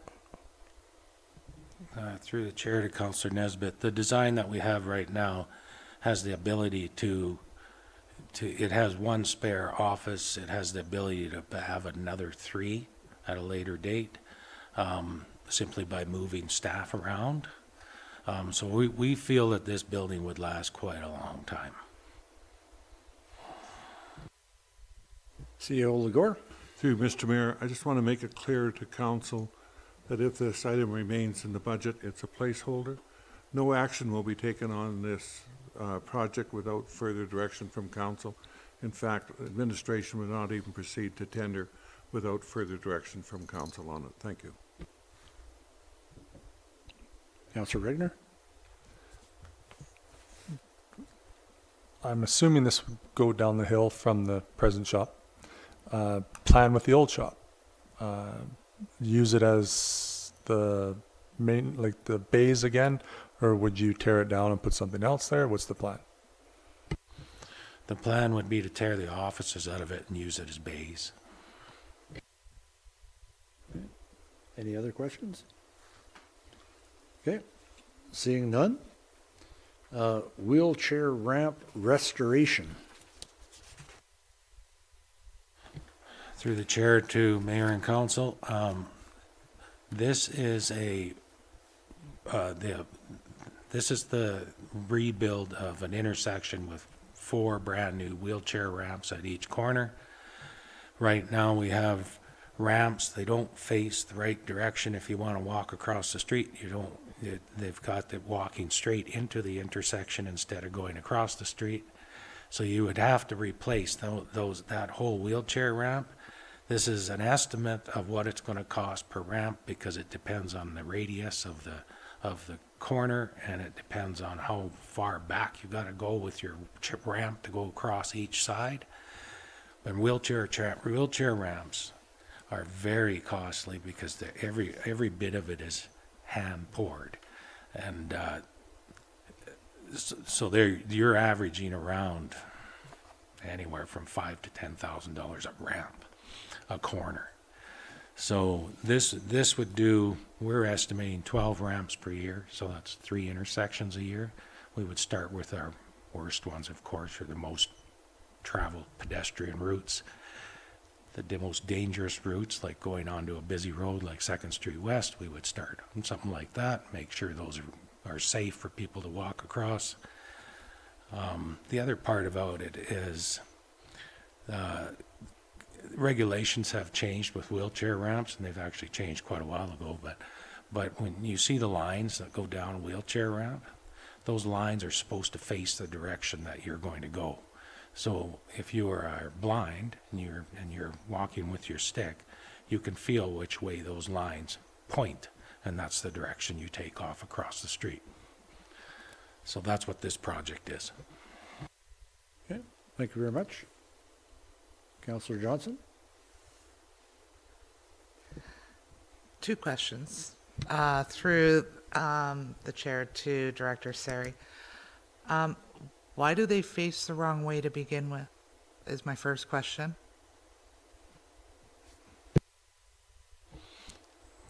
The back when they poured those ramps years and years and years ago, there was no code. There probably was no regulation. And then my second question is, this is only going to do 4 intersections. There wasn't any additional like list of what intersections you're planning? So do you have an idea?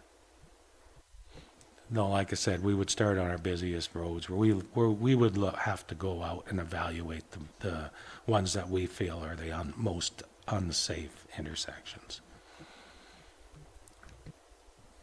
Councillor Regner? Our information shows that this is 100% funded by grants. Now, are we maxing the grants out at $120,000, or could we apply for another 3 intersections and get it all at the same time? Through the chair to Councillor Regner. So we're proposing to use LGFF funding for this. We can kind of lump it in with our street improvement project, which we use LGFF funds annually. So if you should choose to approve this annually, we could look at a similar funding source annually with that allocation. So you would have to take our overall grant, take out everything we've approved, and then see what's left to do more intersections? We would just use the new allocation next year. Like, we're using the 2026 up Okay. completely with So these maxed. proposal. And then in 2027, we would have a new allocation, and we would then evaluate all the projects on the table and use them accordingly. Councillor Phillipson? Well, through the chair to Director Sari, are you going to do this work yourself, or will you get a contractor to do it for you? Through the chair to Council Phillipson, the public works staff don't have the capacity to do this work. We would put this work in with our street improvement tender to get the best pricing. Councillor Johnson? Through the chair to Ms. Slaney, I would like, if that's possible, maybe to Director Legore, I would like a breakdown of what grants we receive and what's coming out of them for this year. I think that would help me a lot better. Is that allowed? Sorry.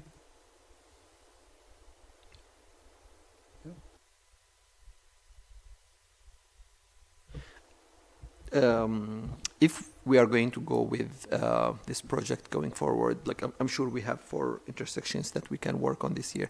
Can we have some sort of an assessment of all of our ramps? Sorry, I couldn't hear you. Can we have an assessment of how many ramps will need this work so that we can plan ahead? Yeah, through the chair to Councillor Idris, we can go and do that assessment. It wouldn't take long. Any other questions? Okay, seeing none. I just didn't get an answer on my question, so am I allowed to get that? Sorry. Sorry, through the chair to Councillor Johnson. Yes, I can provide you the MSI, LGFF, CCBF, and our planned allocations for 2026 and uses. I would appreciate it too. Thanks. Okay, 12th Street paving.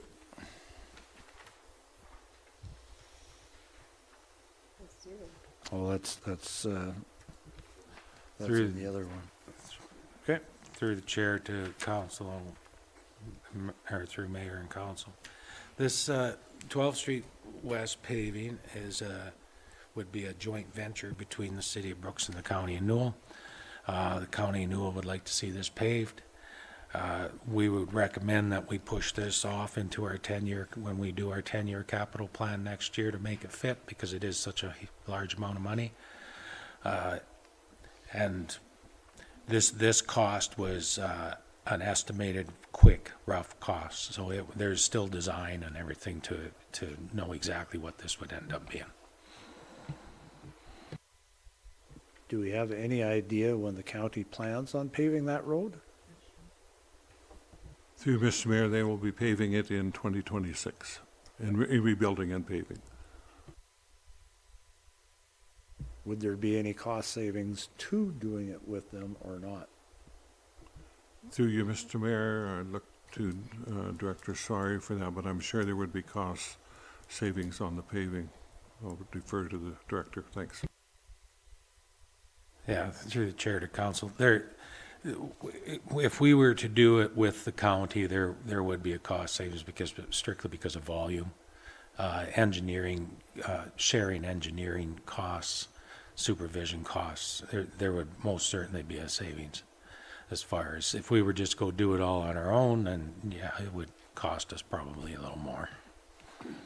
So is this 1,981,000, is that doing it with them or not? With them. Okay. So it'd be roughly how much if we were to do it on our own at a later point? You're probably two. You wouldn't save a whole lot, but you'd save a bit. Okay.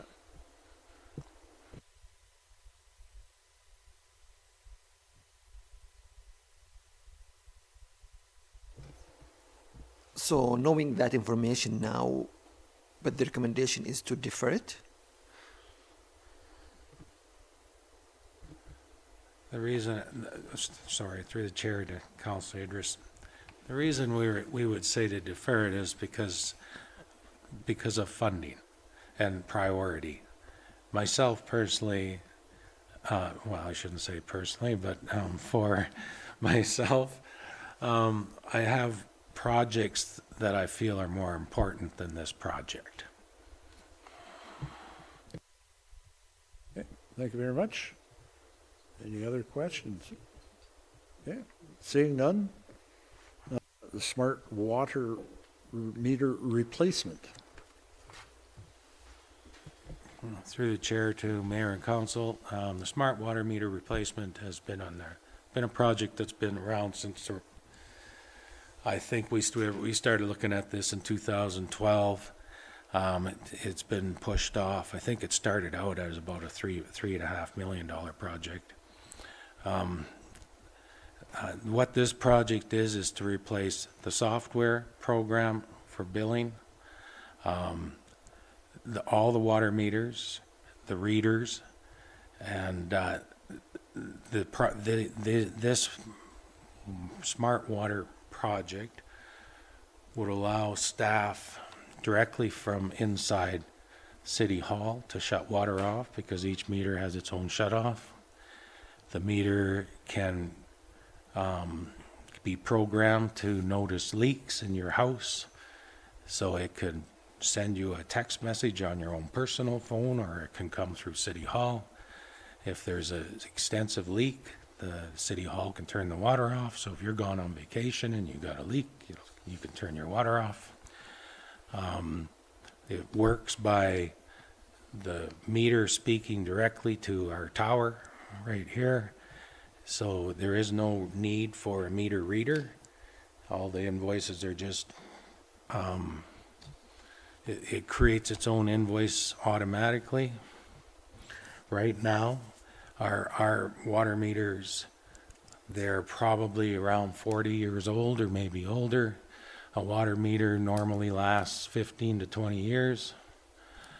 When they get to be 15, 20 years old, you can lose up to 10% of your efficiency. So if you used 100 cubic meters, you may only be getting 90 cubic meters of a reading.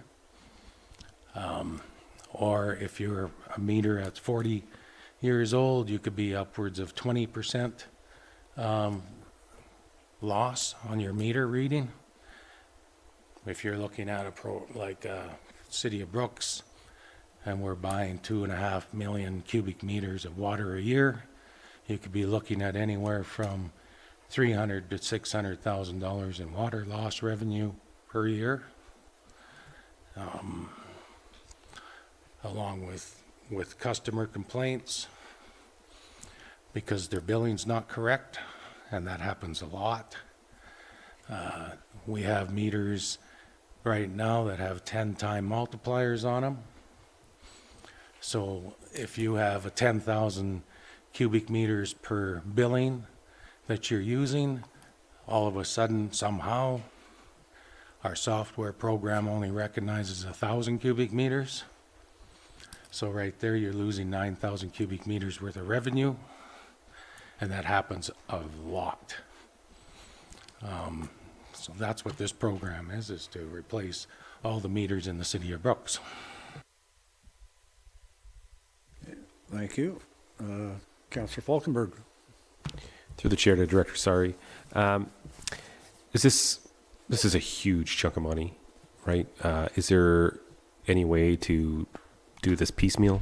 So when we need to replace, we find one of these bad meters, we can replace that one and do it over time, or does this all have to be done at once? Through the chair to Councillor Falkenberg, right now, that's what we do. Our meters are failing now, so we buy new meters every year and we replace those meters. Sorry, but not with these smart meters. We are replacing them with smart meters, Okay. yes. Councillor Regner, you had a question? Kind of answered it as far as the continuing to the replacement program. Water meters, you said slow down, so we're not billing out the proper amount of water, correct? I've had the opposite experience, as you're aware, in one of my buildings that I was paying a lot of water, and when they replaced it, it was more in line with what my tenants were using. So with that would be a guaranteed, there'd be no fluctuation with this system. The return on investment, though, for the money, for the little bit that we would lose every year and the cost to do this, the rate of return would be several years, and it has a 15-year warranty on it. So after that, it would be on us to replace them again. Yeah, through the chair to Councillor Regner. Water meters, yeah, they're 15 to 20 years, and then they recommend that you replace. However, you're only replacing just the meter then. You're not replacing everything else. This is a completely new system. So your water meter costs around $350. So when you have 4,000 water meters, roughly, residential, that's, and if you start replacing them in 15 to 20 years, 1,000 meters each year over a 4-year term. In 4 years, so you're basically spending $400,000 for 4 years in a row to replace all your meters again that are good for another 15 to 20 years. It's this initial setup to get everything set up, because you're going in and you're taking old meters that are real old, and you're modifying plumbing, and you're doing all kinds of things to put these brand new meters in. It's not just a quick in and out. Yeah. And you're paying for all that software and those radio reads going on that tower and all that. All that infrastructure will be there then. And we're hiring out the labor to local plumbing companies to do that. This would be going through a meter supply company who does this for municipalities throughout the world. Right now, this one company that we were referring to here is doing all of Calgary. So I don't know that for sure exactly if they're hiring local plumbers or not. I would have to ask that question, but that's a good question. Okay, thank you. Councillor Johnson? Thank you. Through the chair to Director Sari, you mentioned this will take about 4 years, so why wasn't it broken out of the budget over 4, or are we placeholding it over 4 or 5 years? I guess is my question. Sorry, maybe Miss Laney. Through the chair to Councillor Johnson. If I remember correctly, this was in the budget a few years ago, and then it didn't take off. Well, Yeah, thank you for the question. Yes, I think I can add to that. Just to say, in starting this project, we don't want to get, say, halfway and then not have the funding in future years to finish the project. Like Director Sari was mentioning earlier, because it's not just the meters, because it's the entire system, including the reading and the software. It's really not a project that you can stop partway through. Sorry, Director Lible, because then maybe I misunderstood Director Sari when Councillor Falkenberg said we're already starting to install these meters. So my understanding is some of that has already started. Sorry. Maybe I'll leave that to Dawn to comment on. Yeah, through the chair to Councillor Johnson. When we replace these meters, there is this one type of meter, and it is a smart meter. However, it works also in our system that we have right now. So you can use it as that meter has the capability of being read by just the touchpad on your house, which is what we use. We also use a radio read right now where you can put the radio read on the touchpad and then just park yourself in the middle of a subdivision. It'll pick up all those reads. Or it has the capability of going to the tower and over to that. But that's all we're buying is just the meter. So all the rest of it is what makes up the smart water meter program. So to clarify this money, is it for meters, is it for software, or is it for both? It's for all of it, everything. So can you give us maybe a rough understanding of how much the software is? Or can we break that out? I don't know if that's something that we can break out.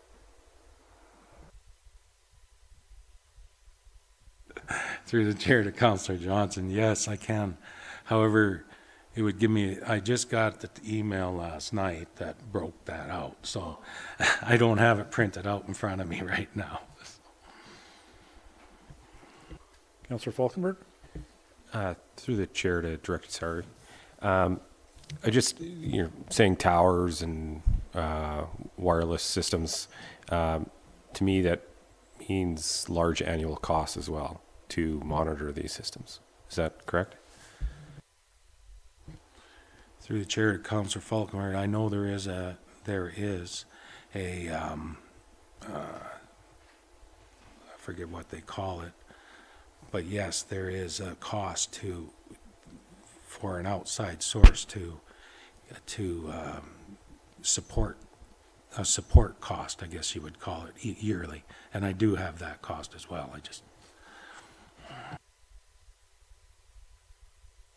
Councillor Idris? This is a significant investment, and my question is regarding a vision for this. So my understanding is the Newell Corporation is thinking about expanding their services, and I believe they may do that in other municipalities. But did we explore them taking over our water services so that they do the metering, the billing, everything, and we just contract them as a service? Through the chair to Councillor Idris, are you talking about contracting it to who? We did talk to them quite a few years ago, actually. But at the time, there didn't seem a lot of interest in, because we even talked at the county level, because they were putting a meter system in out there, but it just, I can't recall exactly how it worked out, but it didn't go anywhere. No. I was just recently appointed to the board, and when they were talking about their vision, they talked about expanding their services and this becoming one of the services that they could provide to communities. So.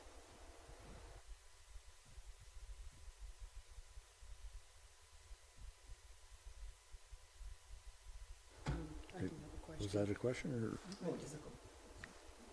Councillor Nesbitt? So through the chair to Director Sari. So because it is such a big project cost, is it feasible to say we break it into a 5-year program where we don't put all of it on this year's budget, but we break in every year $1 million plus and commit to that over the next 5 years with the contingency that you would only do a portion of the community, like you basically lay out how many in that quadrant of, like, say, that older section of town, would be done first, and then you'd go to the next big section and do them, and then go to the next big section and the next big section, the newer section. Is that something that could be considered? Like you'd have to buy some of the program first, of course. I don't know. I'm just asking that question. Through the chair to Councillor Nesbitt, that can be done. However, it is costlier because you're every year that you delay it, you're paying that increase in the cost of all of it. And they're recommending that if it's going to be about a 4 to 5% increase per year, so you would pay additional to do it over. And that would be more up to the finance department to answer as far as how would they like to go about financing it. Councillor Regner? I know you said it, sorry I didn't write it down. This has been brought before council a couple times before?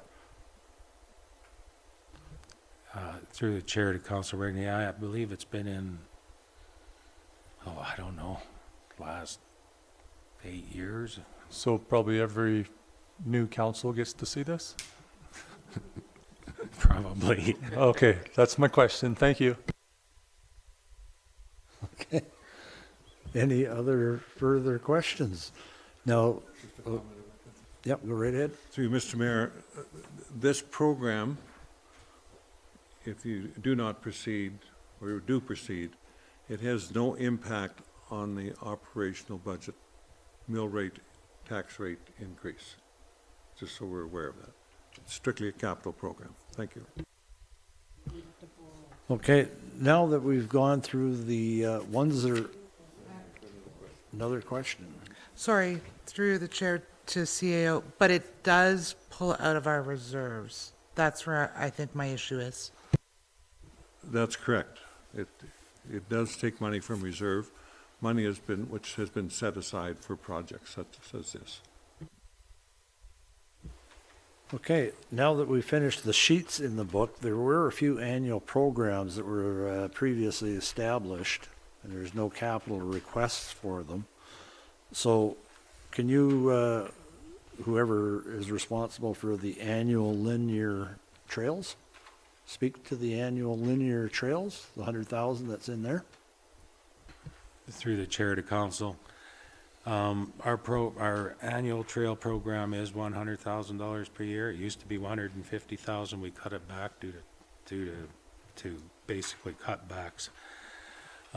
We haven't done anything this year. We did apply for a grant for lighting around Lake Stafford around that trail. We have that grant we haven't heard back yet on. However, you don't do a lot for $100,000, so. Go ahead. Mr. Mayor, maybe if Kathy could just speak to a bit of the annual capital program, what's the theory behind it, how it's rolled out, et cetera. There was a separate sheet that was shared, I believe. That is the 2026 capital budget, annual capital programs, gives a summary of them. Was that shared with council? That was in the PowerPoint, or the presentation today, yes. It's one of the slides. It should be in your agenda package. I was just, because it said already established on So the. Kathy yeah. will speak to that, please. Yes, through the chair to mayor and council. So, sorry, I don't have the slide on me. I think our controllers left the building, but you have them in front of you. If you need me to bring them up, we can. So basically, yeah, I put the already established because what it is there's a number of items that staff and council realized over the years that happens every year. Like you replace treadmills in the gym every year, replace mowers, there's playground equipment replacement. There's so many things that happen regularly. So instead of staff coming forward every year with a request for this mower and this little treadmill and that little treadmill, they established a predetermined dollar amount that would allow staff to effectively run their operations through the capital replacement program. So It does get adjusted sometimes with inflation, you know, we have to, I think the fleet replacement increased over the years for sure. So basically, this predetermined amount is given to staff to do what they need to do. And there's a policy that, you know, that says what they can do with these replacements. They're not to add, they're to replace. And basically, I think I mentioned this Monday night, but for example, the playground equipment, they get 30,000 annually. You can't do much with that, so sometimes they'll carry that forward until they have 90,000, and then they'll go out and do what they need to do there. So that's the intent behind it. It's just to give a little bit of flexibility, and not have to get into the nitty-gritty details of everything. And those projects are funded out of reserves. Partially, depending on exactly the projects. Like if it's an equipment replacement, sometimes it's vehicle equipment replacement 50% or operating 50%. Like there's, depending on the exact nature of the program, could be partial operating.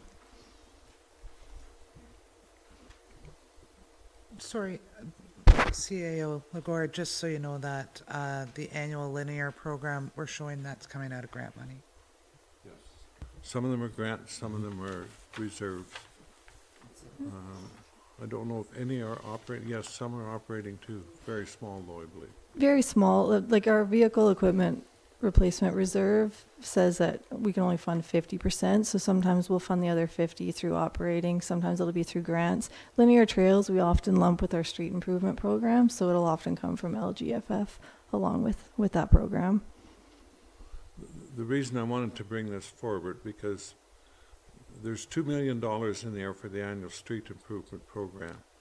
And there's been questions raised as to what's our priorities, or what roads are going to be paved under that program. And I think if there's questions on that, we can speak to that. Thank you, Mr. Mayor. Councillor Idris? I actually did have a question on that. I was going through the third quarter report from the capital budget, and for example, when I look at the street, this year we used, I think, 1.2.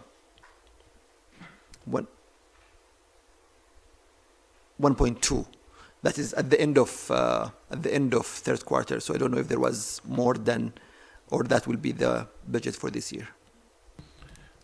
Yeah, through the chair to Council Idris, this year we used the full $2 million. Okay, so it will come in the fourth quarter maybe. Okay, so when I was thinking about these programs, like when I look at the reserves, we are basically coming down from a little bit over 10 million to about 2 million now, 2.5. Like we were 10.6, and if we approve everything here, we are going to 2.5. So more than 80% of the reserves will be gone this year. And I was thinking, are there possibilities to maybe not play with, but adjust some of these already established programs just for a year, some sort of like a measure to help us not go that far down in the reserves?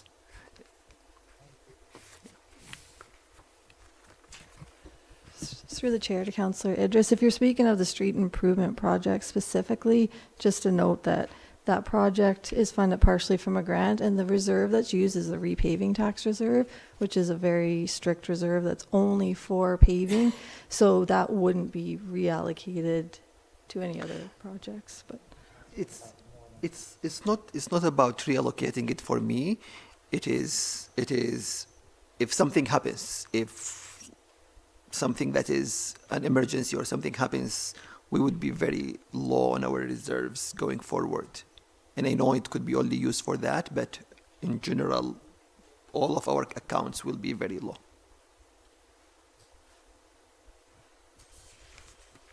Okay. Councillor Johnson? Thank you. Through the chair to Ms. Laney, if I'm going to just add on to what Councillor Idris is saying, I don't think he was talking about the street paving. We have a list of 10 items that have been pre-established. I think he's asking if we can hold off until we can re-establish. We don't want to leave ourselves with no money in the bank, is essentially, I think, what his question is. So it's kind of some of these pre-established, the spray park program, I'm sorry. The annual There's, fleet, the fleet yeah, replacement. the fleet replacement, SCBA's, I don't know. But if those are anything that we can play with. I think I can help with that question. So it really depends on the individual program in terms of whether or not it can be delayed and the impacts of delaying it. And I think that would have to be a question that would be asked of each of the directors of the individual areas to determine impacts of, say, not having an annual street improvement project for 1 year. So.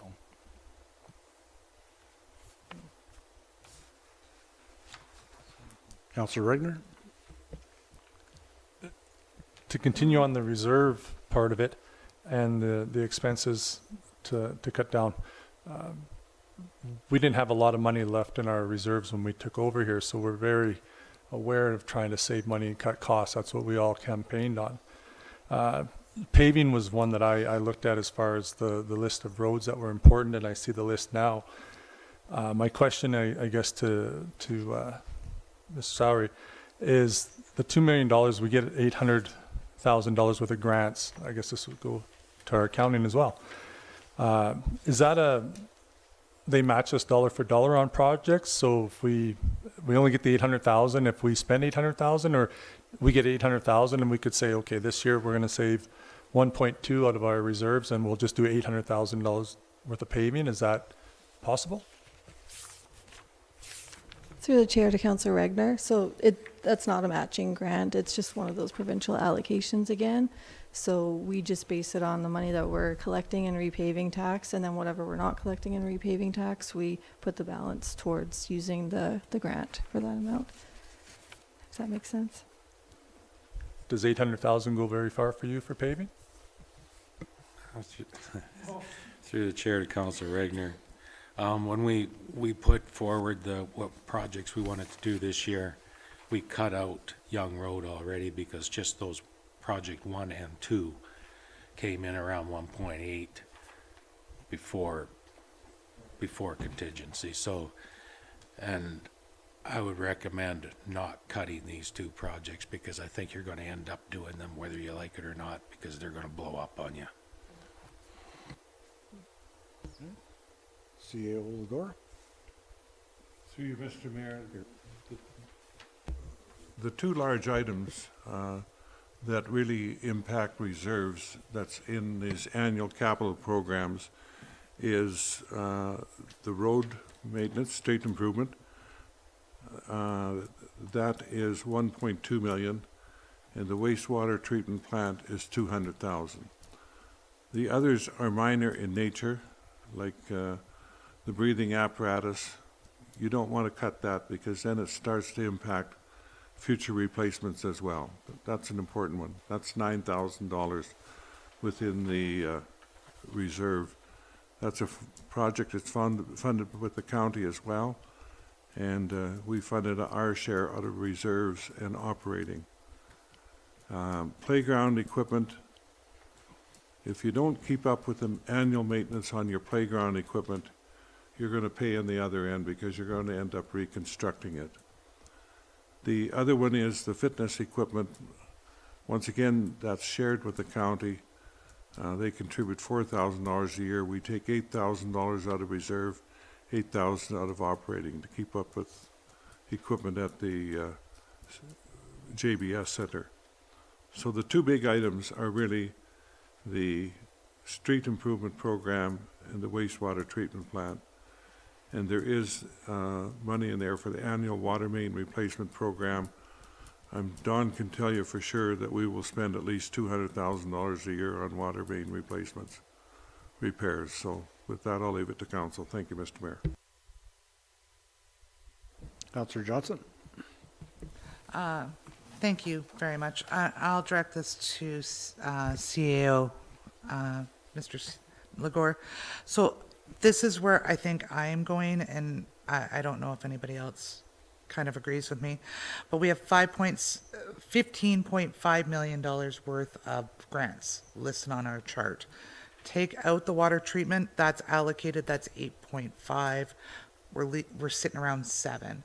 I understand that the smart water meter has to be used for environmental, but not necessarily this program. Am I correct in saying that, hypothetically?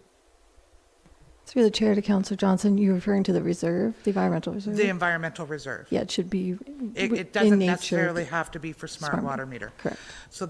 So where I'm going with that is, I think what I would like to see, and maybe my fellow council, and that's a conversation we would have to have, is instead of taking this whole capital summary, we can move some of that grant money around and maybe get a couple of the big ticket items out of the way.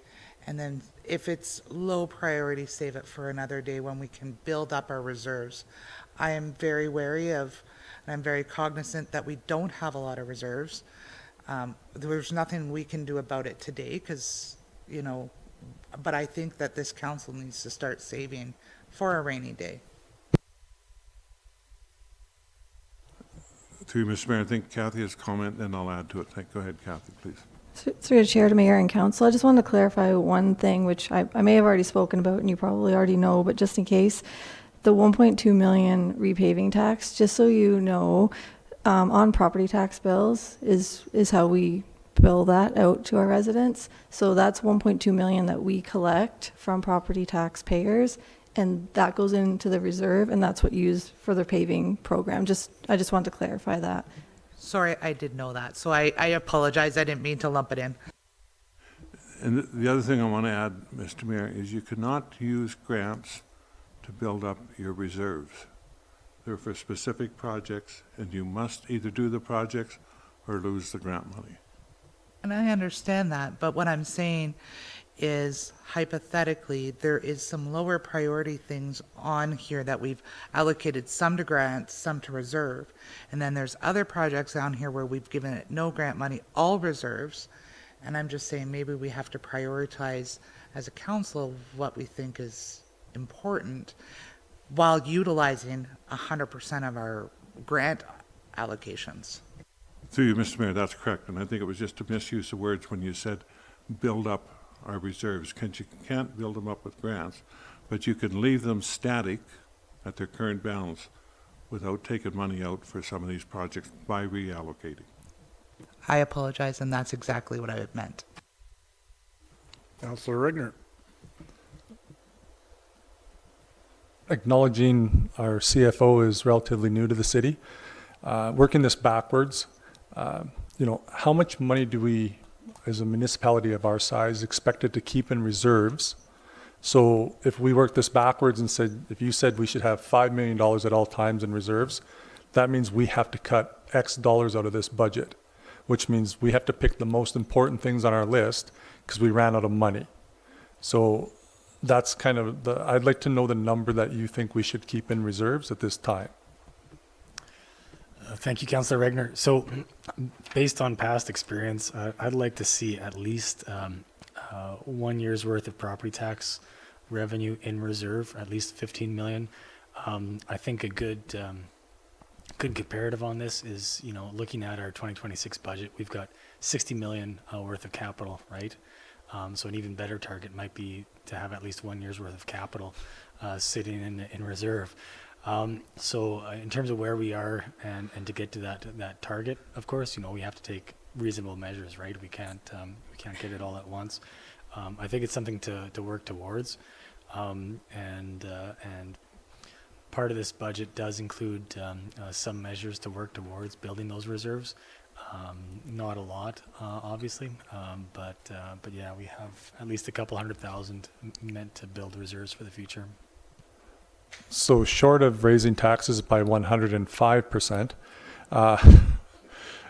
that's the option. Give a realistic number, like what should you be comfortable? We're not going to have $15 million in reserves, but should we keep $3 or $4 million?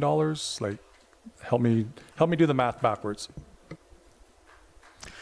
Yeah, thank you for the question. It's a good question, and I like seeing as much in the reserves balance as possible so that we don't have big shocks to the system whenever there's an urgent item. And I think I'll maybe let interim CEO Doug Lagore add to this as well, because he's got a lot of experience in this area and knows probably a lot more about it than I do. So.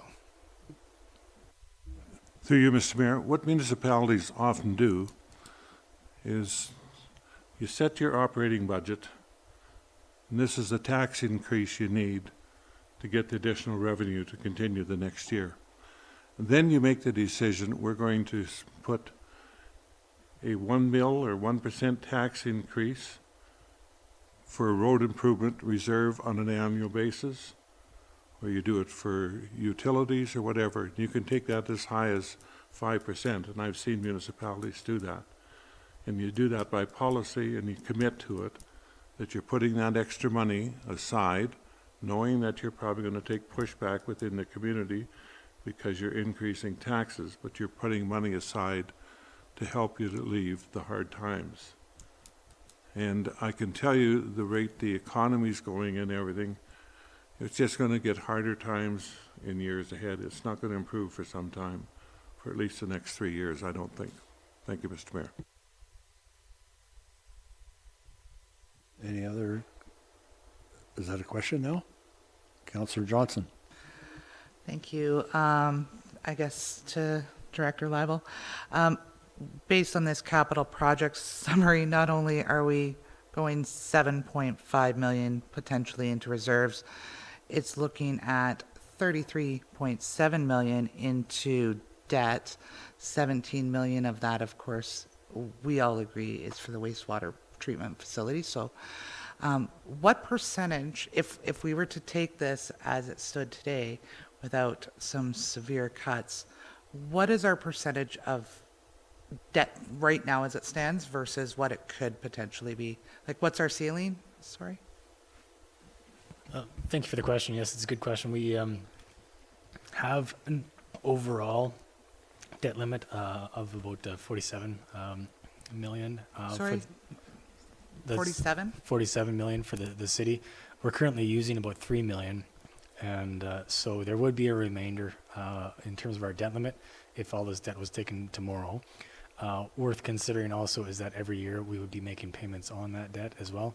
So, and we wouldn't take all the debt initially. It would be staged over the life of the project as well. So what we would see is for, say, for instance, for the wastewater treatment plant, we'd see staging of, maybe 2 or 3 different tranches of receiving that debt and taking that debt.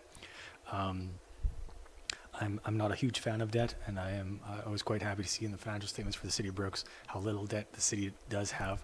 But I will mention as well, and Doug might, again, be a lot more familiar with this than I am, but for most municipalities that I'm aware of, when they take on an enormous project like the wastewater treatment plant, it's very frequent that community sees a dramatic change in terms of their debt levels for that community, because it is such a substantial project for the community.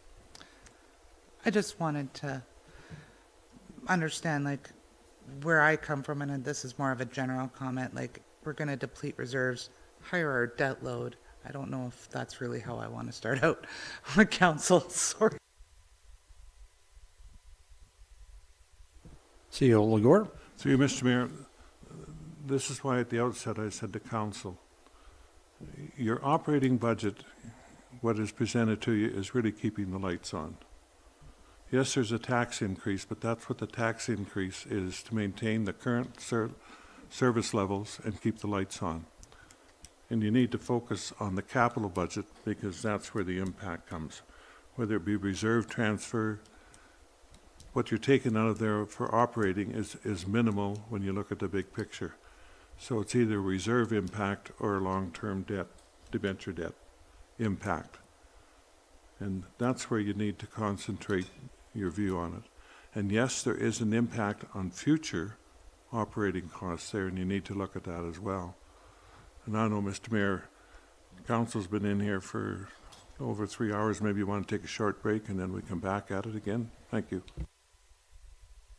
Unless anybody else has any questions on that. We will take a short break for about 15 minutes and then come back.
Okay, I want to thank everyone for bearing with us while we took a little bit of a break.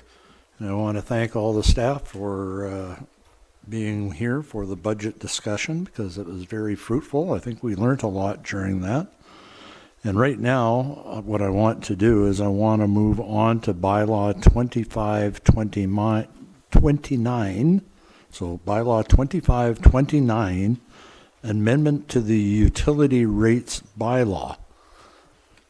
And it's been moved by Councillor Nesbitt that bylaw number 2529 being a bylaw of the City of Brooks in the province of Alberta to amend bylaw 2308 being a bylaw to establish utility rates charged to customers be introduced and read a first time. And I don't know who's presenting that. Is that you, Director Leibel? Yes, thank you, Mayor, through to Council. So the bylaw is an extension of the budget, specifically related to the Utilities Department. Every year, we must set our rates by the utility rates bylaw, and so this is just an amendment to bring those rates up to date. By giving it first reading, it is not final approval. There is opportunity after first reading to make amendments. So this is just to get the process started to try and make sure that we can get approval of new rates as close as possible to the beginning of the next year. Okay, thank you very much. Question, Councillor Phillipson of Councillor Knowing that we can make, through the chair to Director Leibel, we can make changes at second reading too. I was just wondering about the residential 65 and over and the home occupation 65 and over. You know, in my mind, we deliver a service to homes. We don't look at who lives there, and we don't look at the amount of garbage they have or the amount of sewage they produce. So I was wondering if we could take that out. Thank you for the question, Councillor Phillipson. It is a possibility for us to look at that. We have looked into those numbers previous to this meeting as well to figure out that about $30,000 worth of revenue would be associated with that discount to seniors. So we can look at that. Is there any other clarification? Because this isn't the spot where we ask the questions. This is at the second reading we will ask the questions, just so you know. So this is just introducing it so it can go forward. But you do have the opportunity, if there is clarification, to ask the question.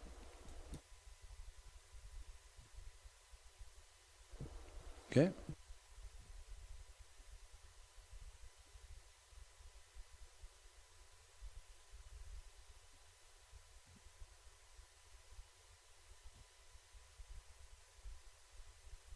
Off again?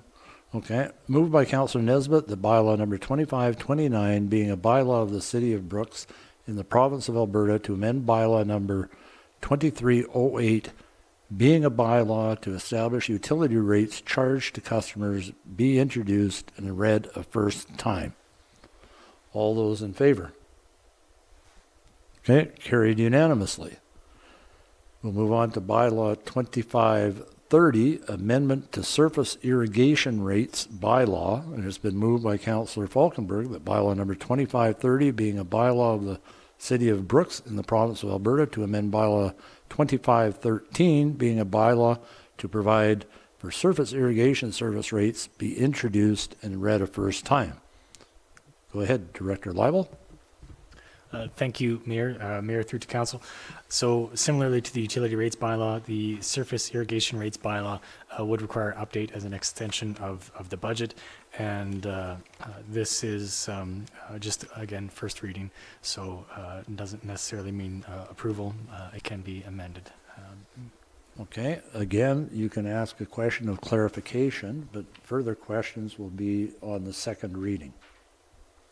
Anybody have any clarification questions? Okay.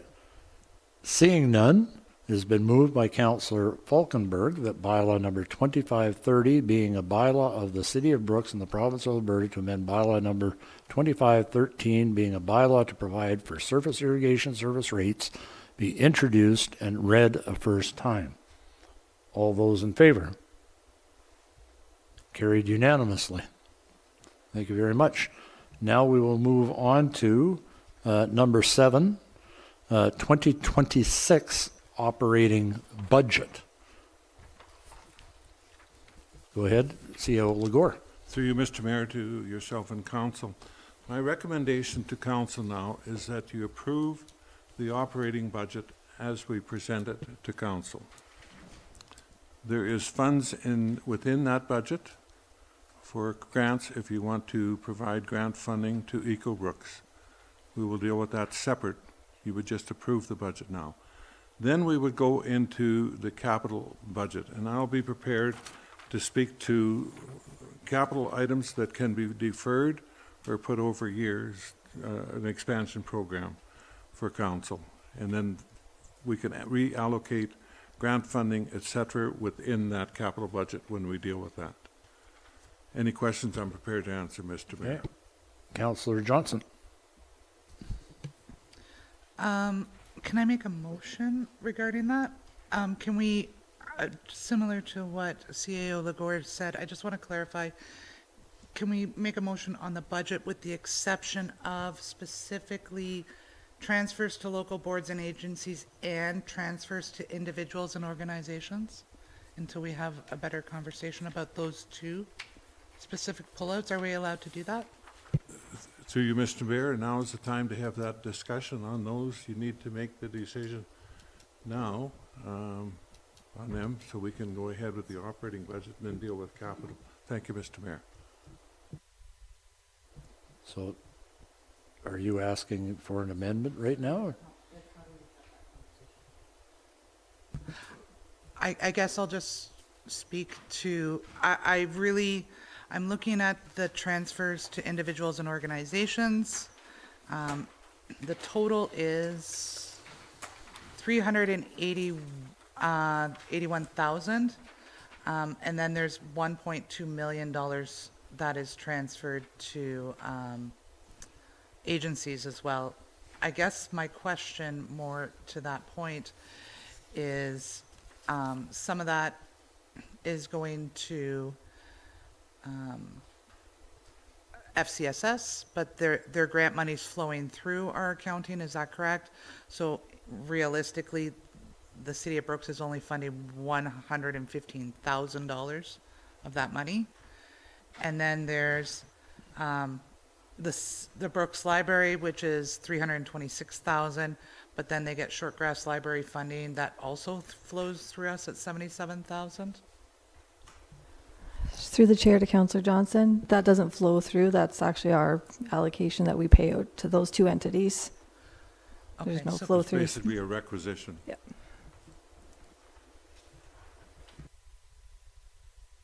Did anybody else have any questions on those two particular things? Sorry. Councillor Idris? So I do understand that we cannot do anything with the two items in the library and in the Shortgrass because we have committed to that.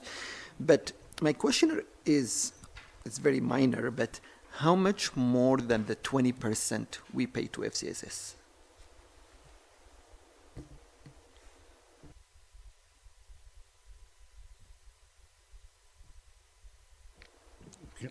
Councillor Leibel or Ms. Laney?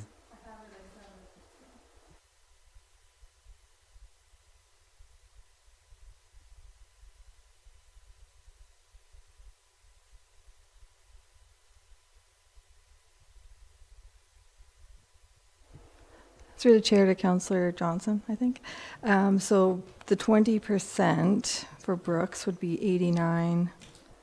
89,507.69, but we're contributing the 115.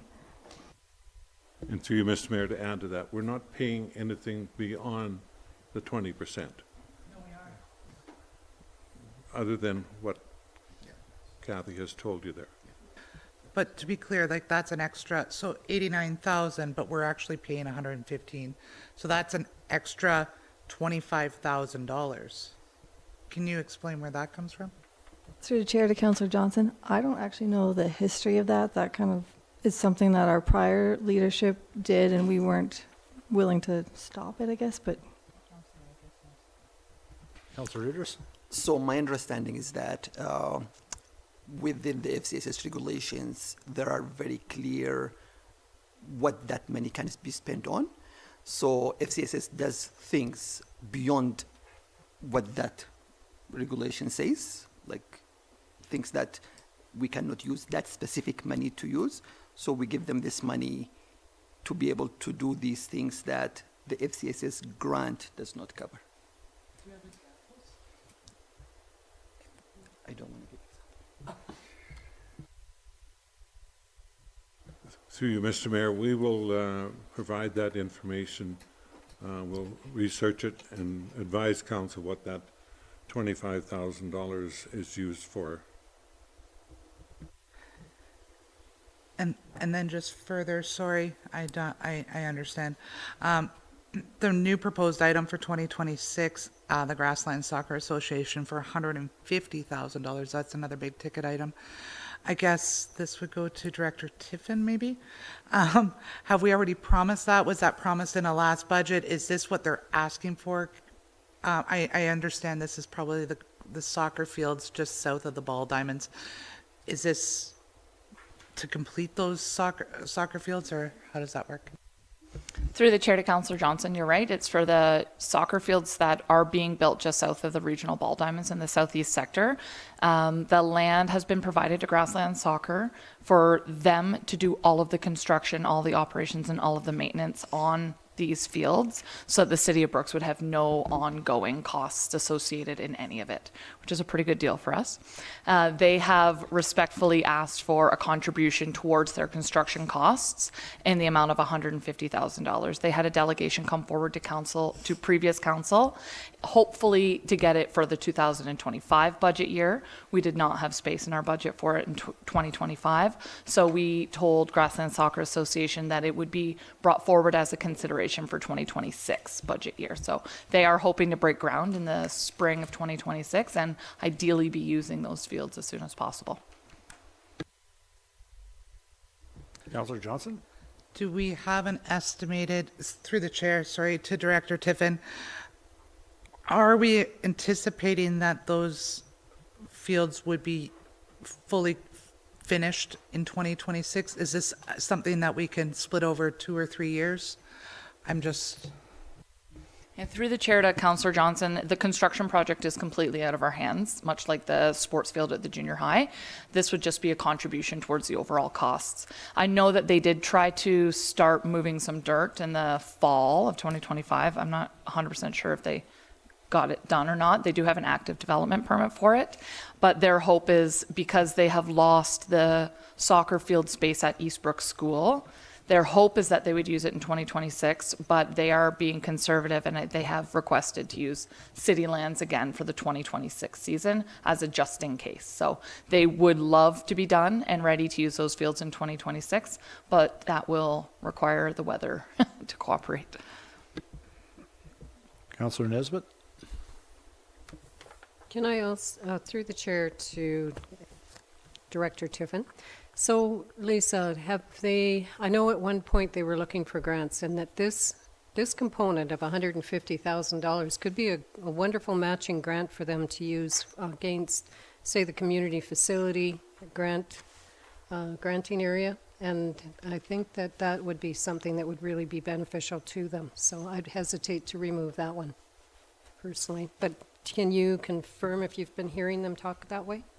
Through the chair to Councillor Nesbitt, I haven't heard much specifically about that, but I do know that you're correct, that they're seeking other grants, many of which are matching. So they do require some actual cash in hand to be able to access those matching grants. So having the city on as an initial funder was very important to them because it shows further community support for the project, and having that cash in hand was important. Okay, also in the paperwork that had come out on that, and maybe Dawn can address this one, it had called for a roadway to come out into Greystone. Is that still in the plan, or is it just going to be accessed down 17th through the Ball Diamond and then over to the soccer field? I'll let Lisa handle that one. Thank you. Through the chair to Mr. Mayor, The access for the facility will be from 17th Street, which is the same access on the Quad Ball Diamonds. Essentially, the parking lot at the Quad Ball Diamonds will extend south and create one big long parking area for both facilities, for baseball and soccer. There will be no provided access off of 14th Street or off of Greystone. City Council recently approved that subdivision to subdivide the green space near the Greystone subdivision, and that will have nothing to do with soccer whatsoever. You could potentially walk across that green space, but the clearly designated approved access point for the soccer facility will be off 17th Street. Their civic address is off 17th Street. And who will be providing the roadway into the soccer? Are they just going to use just the field that for the baseball? Is that Grassland Soccer is responsible for creating their own access and their own parking lot as well. okay? Thank you.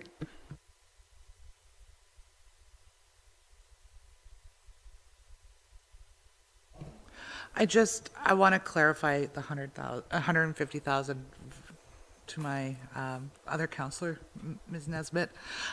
I'm okay with like a fundraising dollar for dollar match. That's not an issue. I just don't want, if we're struggling now to kind of balance a budget with inflation, I'm all for soccer fields. I'm not a soccer hater or anything, but I want to try to save money where I can, so that's where I'm going from. Okay, thank you very much. Are there any other questions on the operating budget? Okay.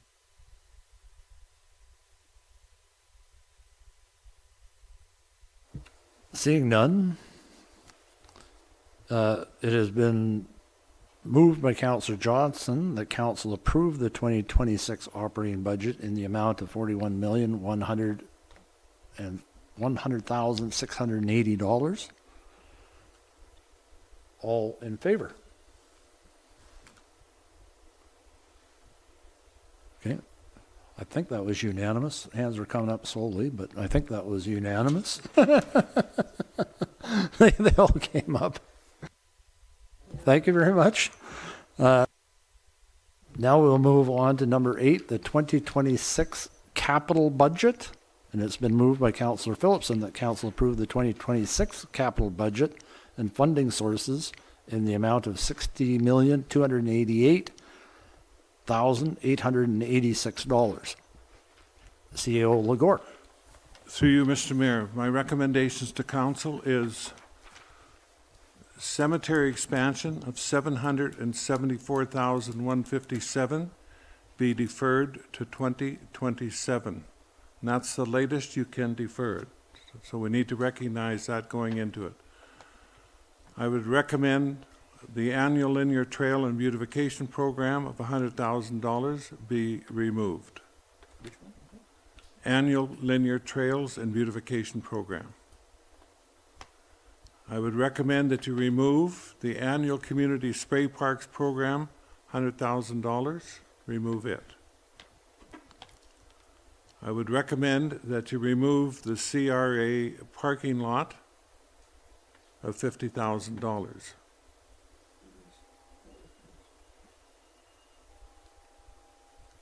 Now, there was questions about the sanitary trunk main.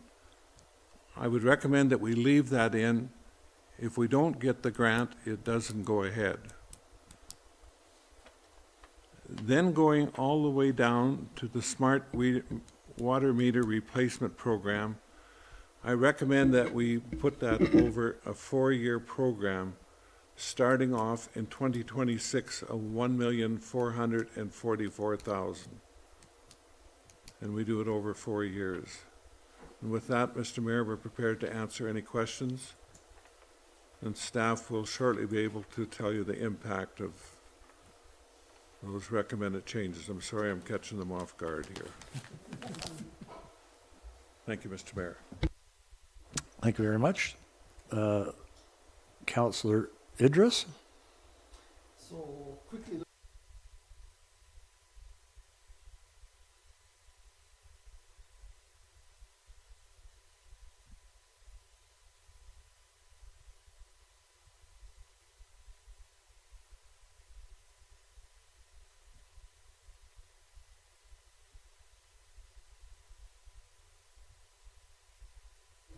Through you, Mr. Mayor, that's correct. We would either alleviate reserve transfers or operating impact.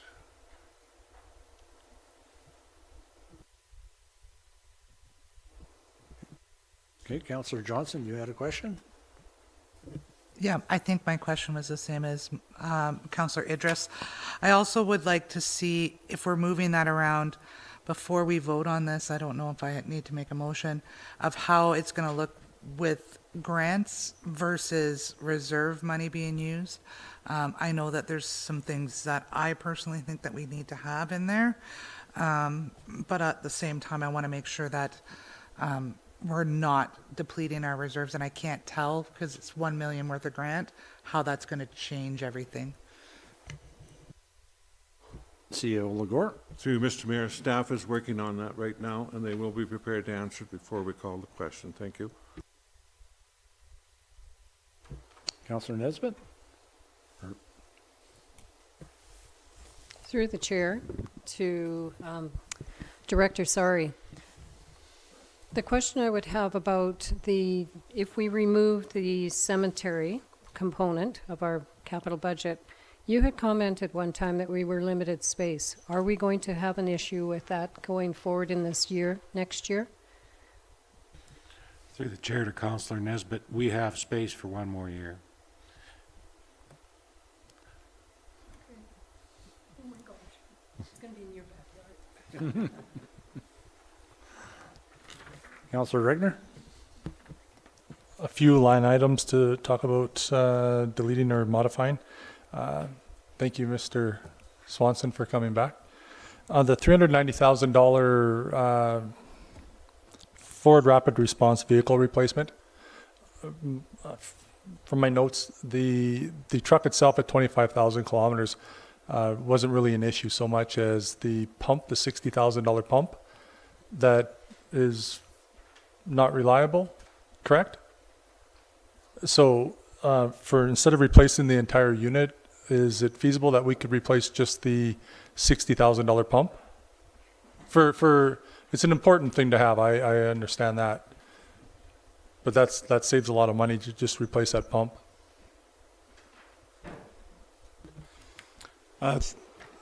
Through your worship to Councillor Regner, very good questions, very good thought pattern going there. Greatly appreciate it. If I could just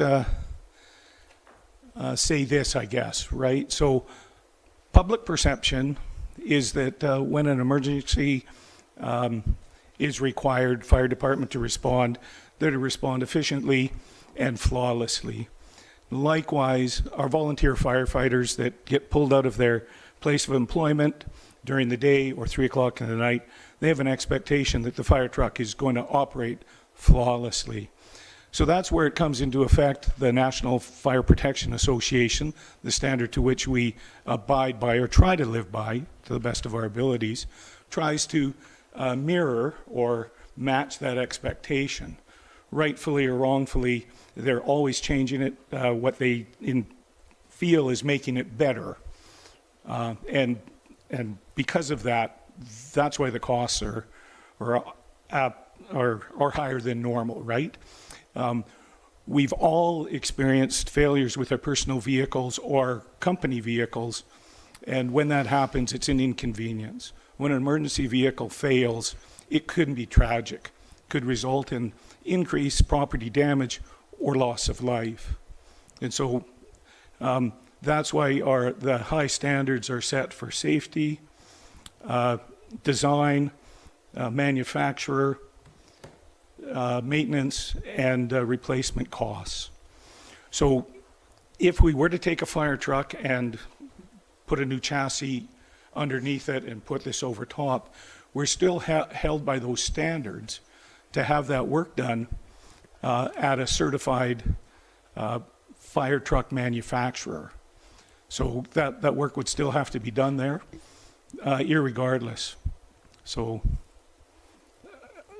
I've in my 20 years of experience, I've had nothing but grief and aggravation from hearing from other fire departments in Alberta where they've done such things and they've been less than adequate. So if it's the will not to have a fire truck, I'd say that we just keep going and doing what we're doing until we can afford a new fire truck. CEO Legore? Through you, Mr. Mayor, we can, with the changes that I proposed here, we can purchase this unit without having any impact on reserves or operating budget, because we can reallocate grant money to pay for that truck totally. And my recommendation is leave it in the budget. So, Chief Swanson has spoke very eloquently to it, but why you need to keep good equipment in a fire department. And I support him. Thank you, Mr. Mayor. Thank you very much. Councillor Falkenberg? Just have through the chair to Director Sari. Were you able to find that email on the smart meter with that breakout on the information on costs? Sorry, could you repeat So that, we please? discussed earlier about the costs for the smart meter program, and you said you had an email with a breakout of all the costs. I was just wondering if you got that. I do. Sorry, through the chair to Councillor Falkenberg, I can let you know what that is right now. Okay. Just without information, I just don't feel like I could support it without understanding. I just feel there's a lot of upfront costs, and breaking it out over 4 years isn't going to be possible. I think the breakout's 1.4 million a year, 1.4 million a year. It's $50,000 a year for support. Just let me find the email here.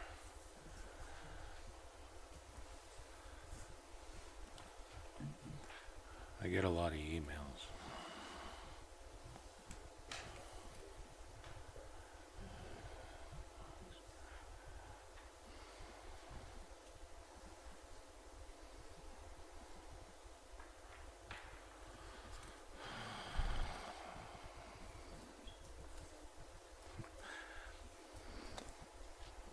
Okay, so the first year would be 1.44 million. The second year would be 1.476 million. The third year would be 1.52 million. The fourth year would be 1.56 million for a total cost of $6,008,000.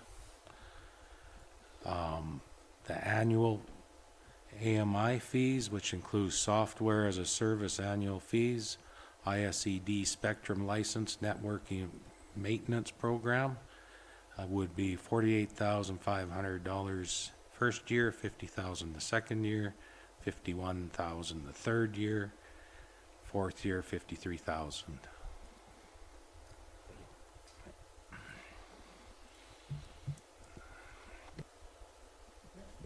Thank you very much. Councillor Regner?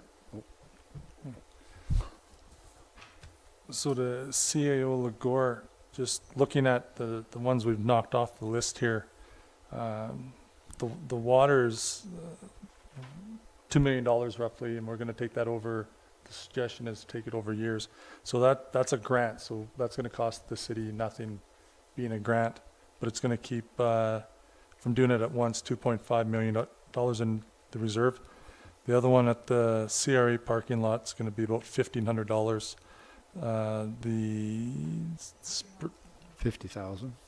Sorry, it's by not doing it, we're keeping the reserve built up.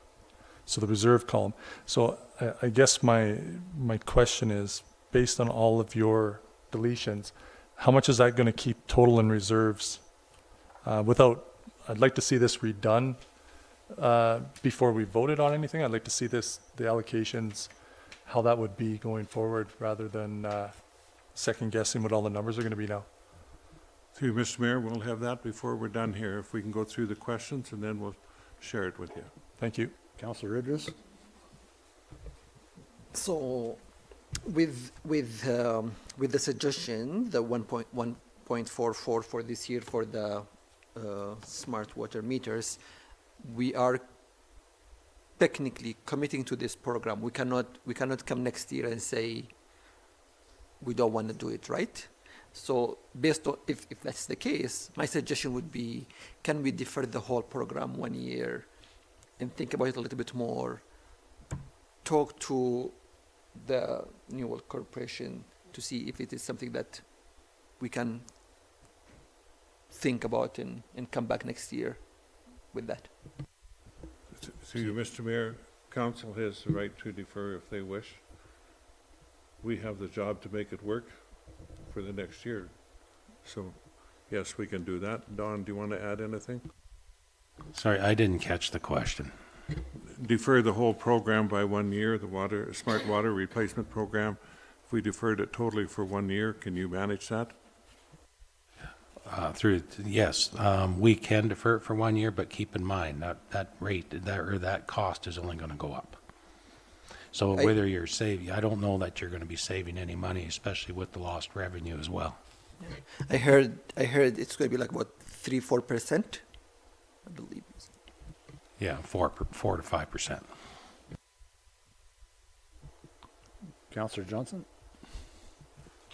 Hi, thank you. I believe my two questions are going to be for Ms. Slaney. So through the chair to Ms. Slaney, when we're working on that. So first thing I want to ask is if we can talk about the $2 million in the annual street improvement project already established.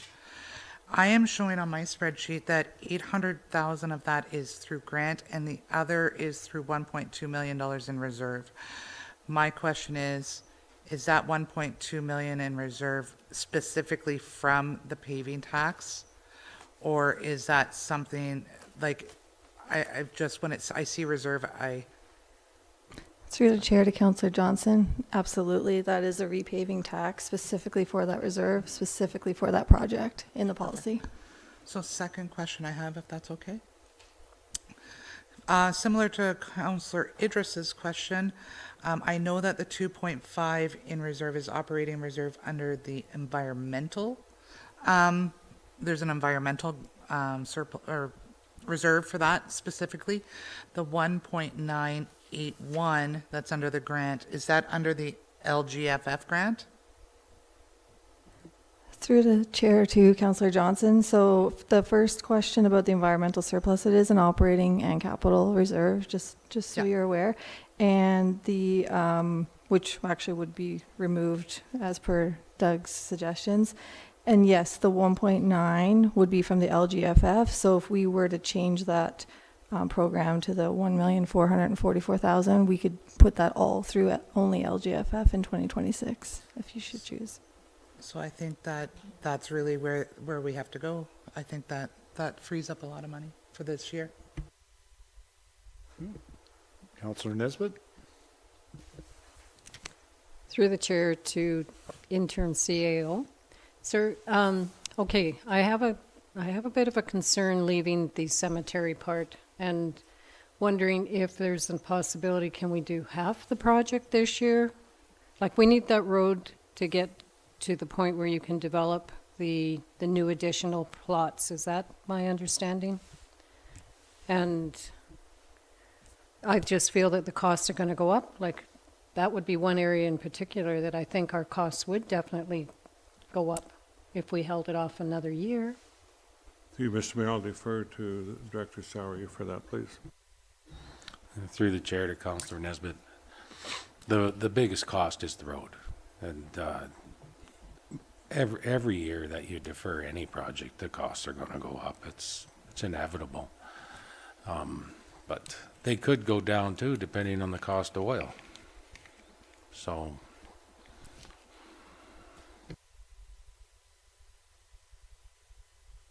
as part of that, like, if we split that budget from 700 and some odd thousand, split it in half, would you still be able to cover the cost of the road part, that component? Because I know the cement part isn't the big humongous cost.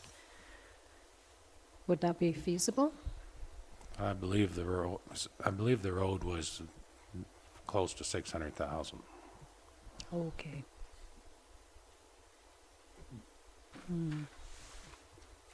Okay. Any other questions? CEO Legore?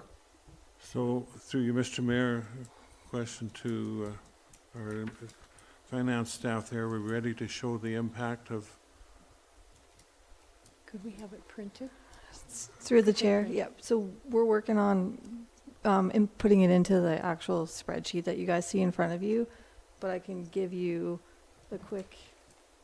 So basically, with the changes that you requested, it leaves us with 6.9 in the reserve. However, if we were to take some of the reserve allocations and transfer them into the grant that we now have available, we have about 1.4 available after these changes.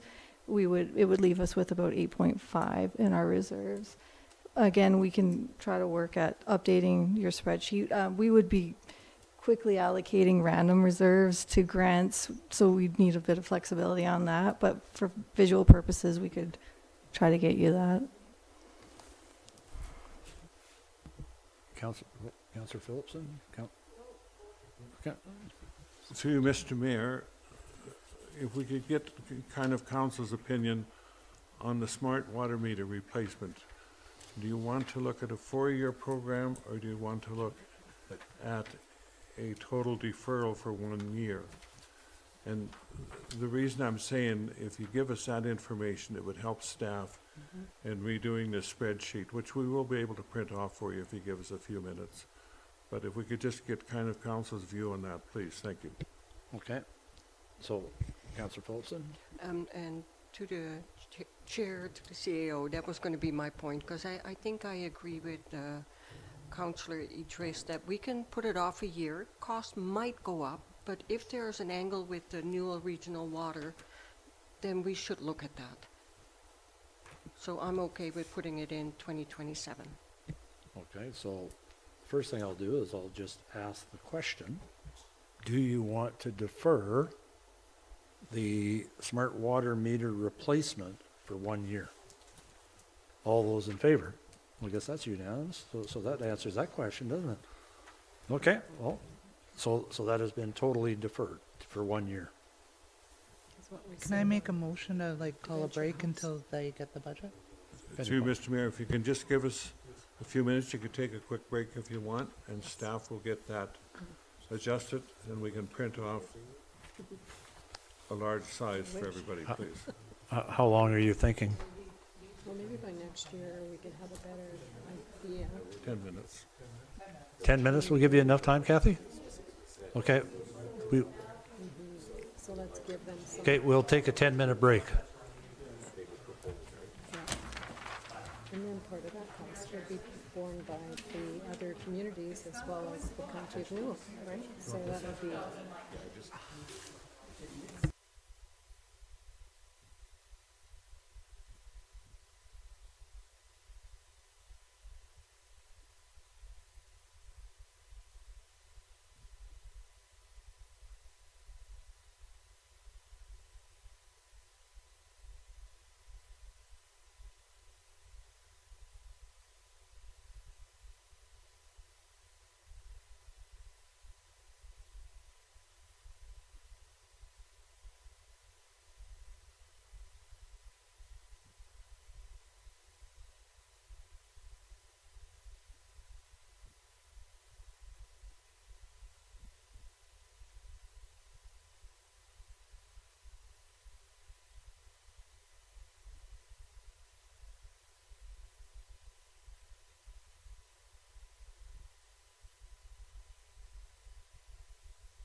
Okay, thank you everyone for the slight delay. But in that delay, we made a few changes from grants to reserves, and that's going to take us a little longer to figure out where everything is sitting. So what I would like to do is defer the 2026 capital budget to December 15th council meeting so that we can get all the accurate numbers that are required to do everything. So is everybody okay with that? Yes? Okay, so that is carried. Now the next thing is, Councillor Falkenberg is moving to move in camera pursuant to Section 29 of the Access to Information Act. All those in favor? Carried.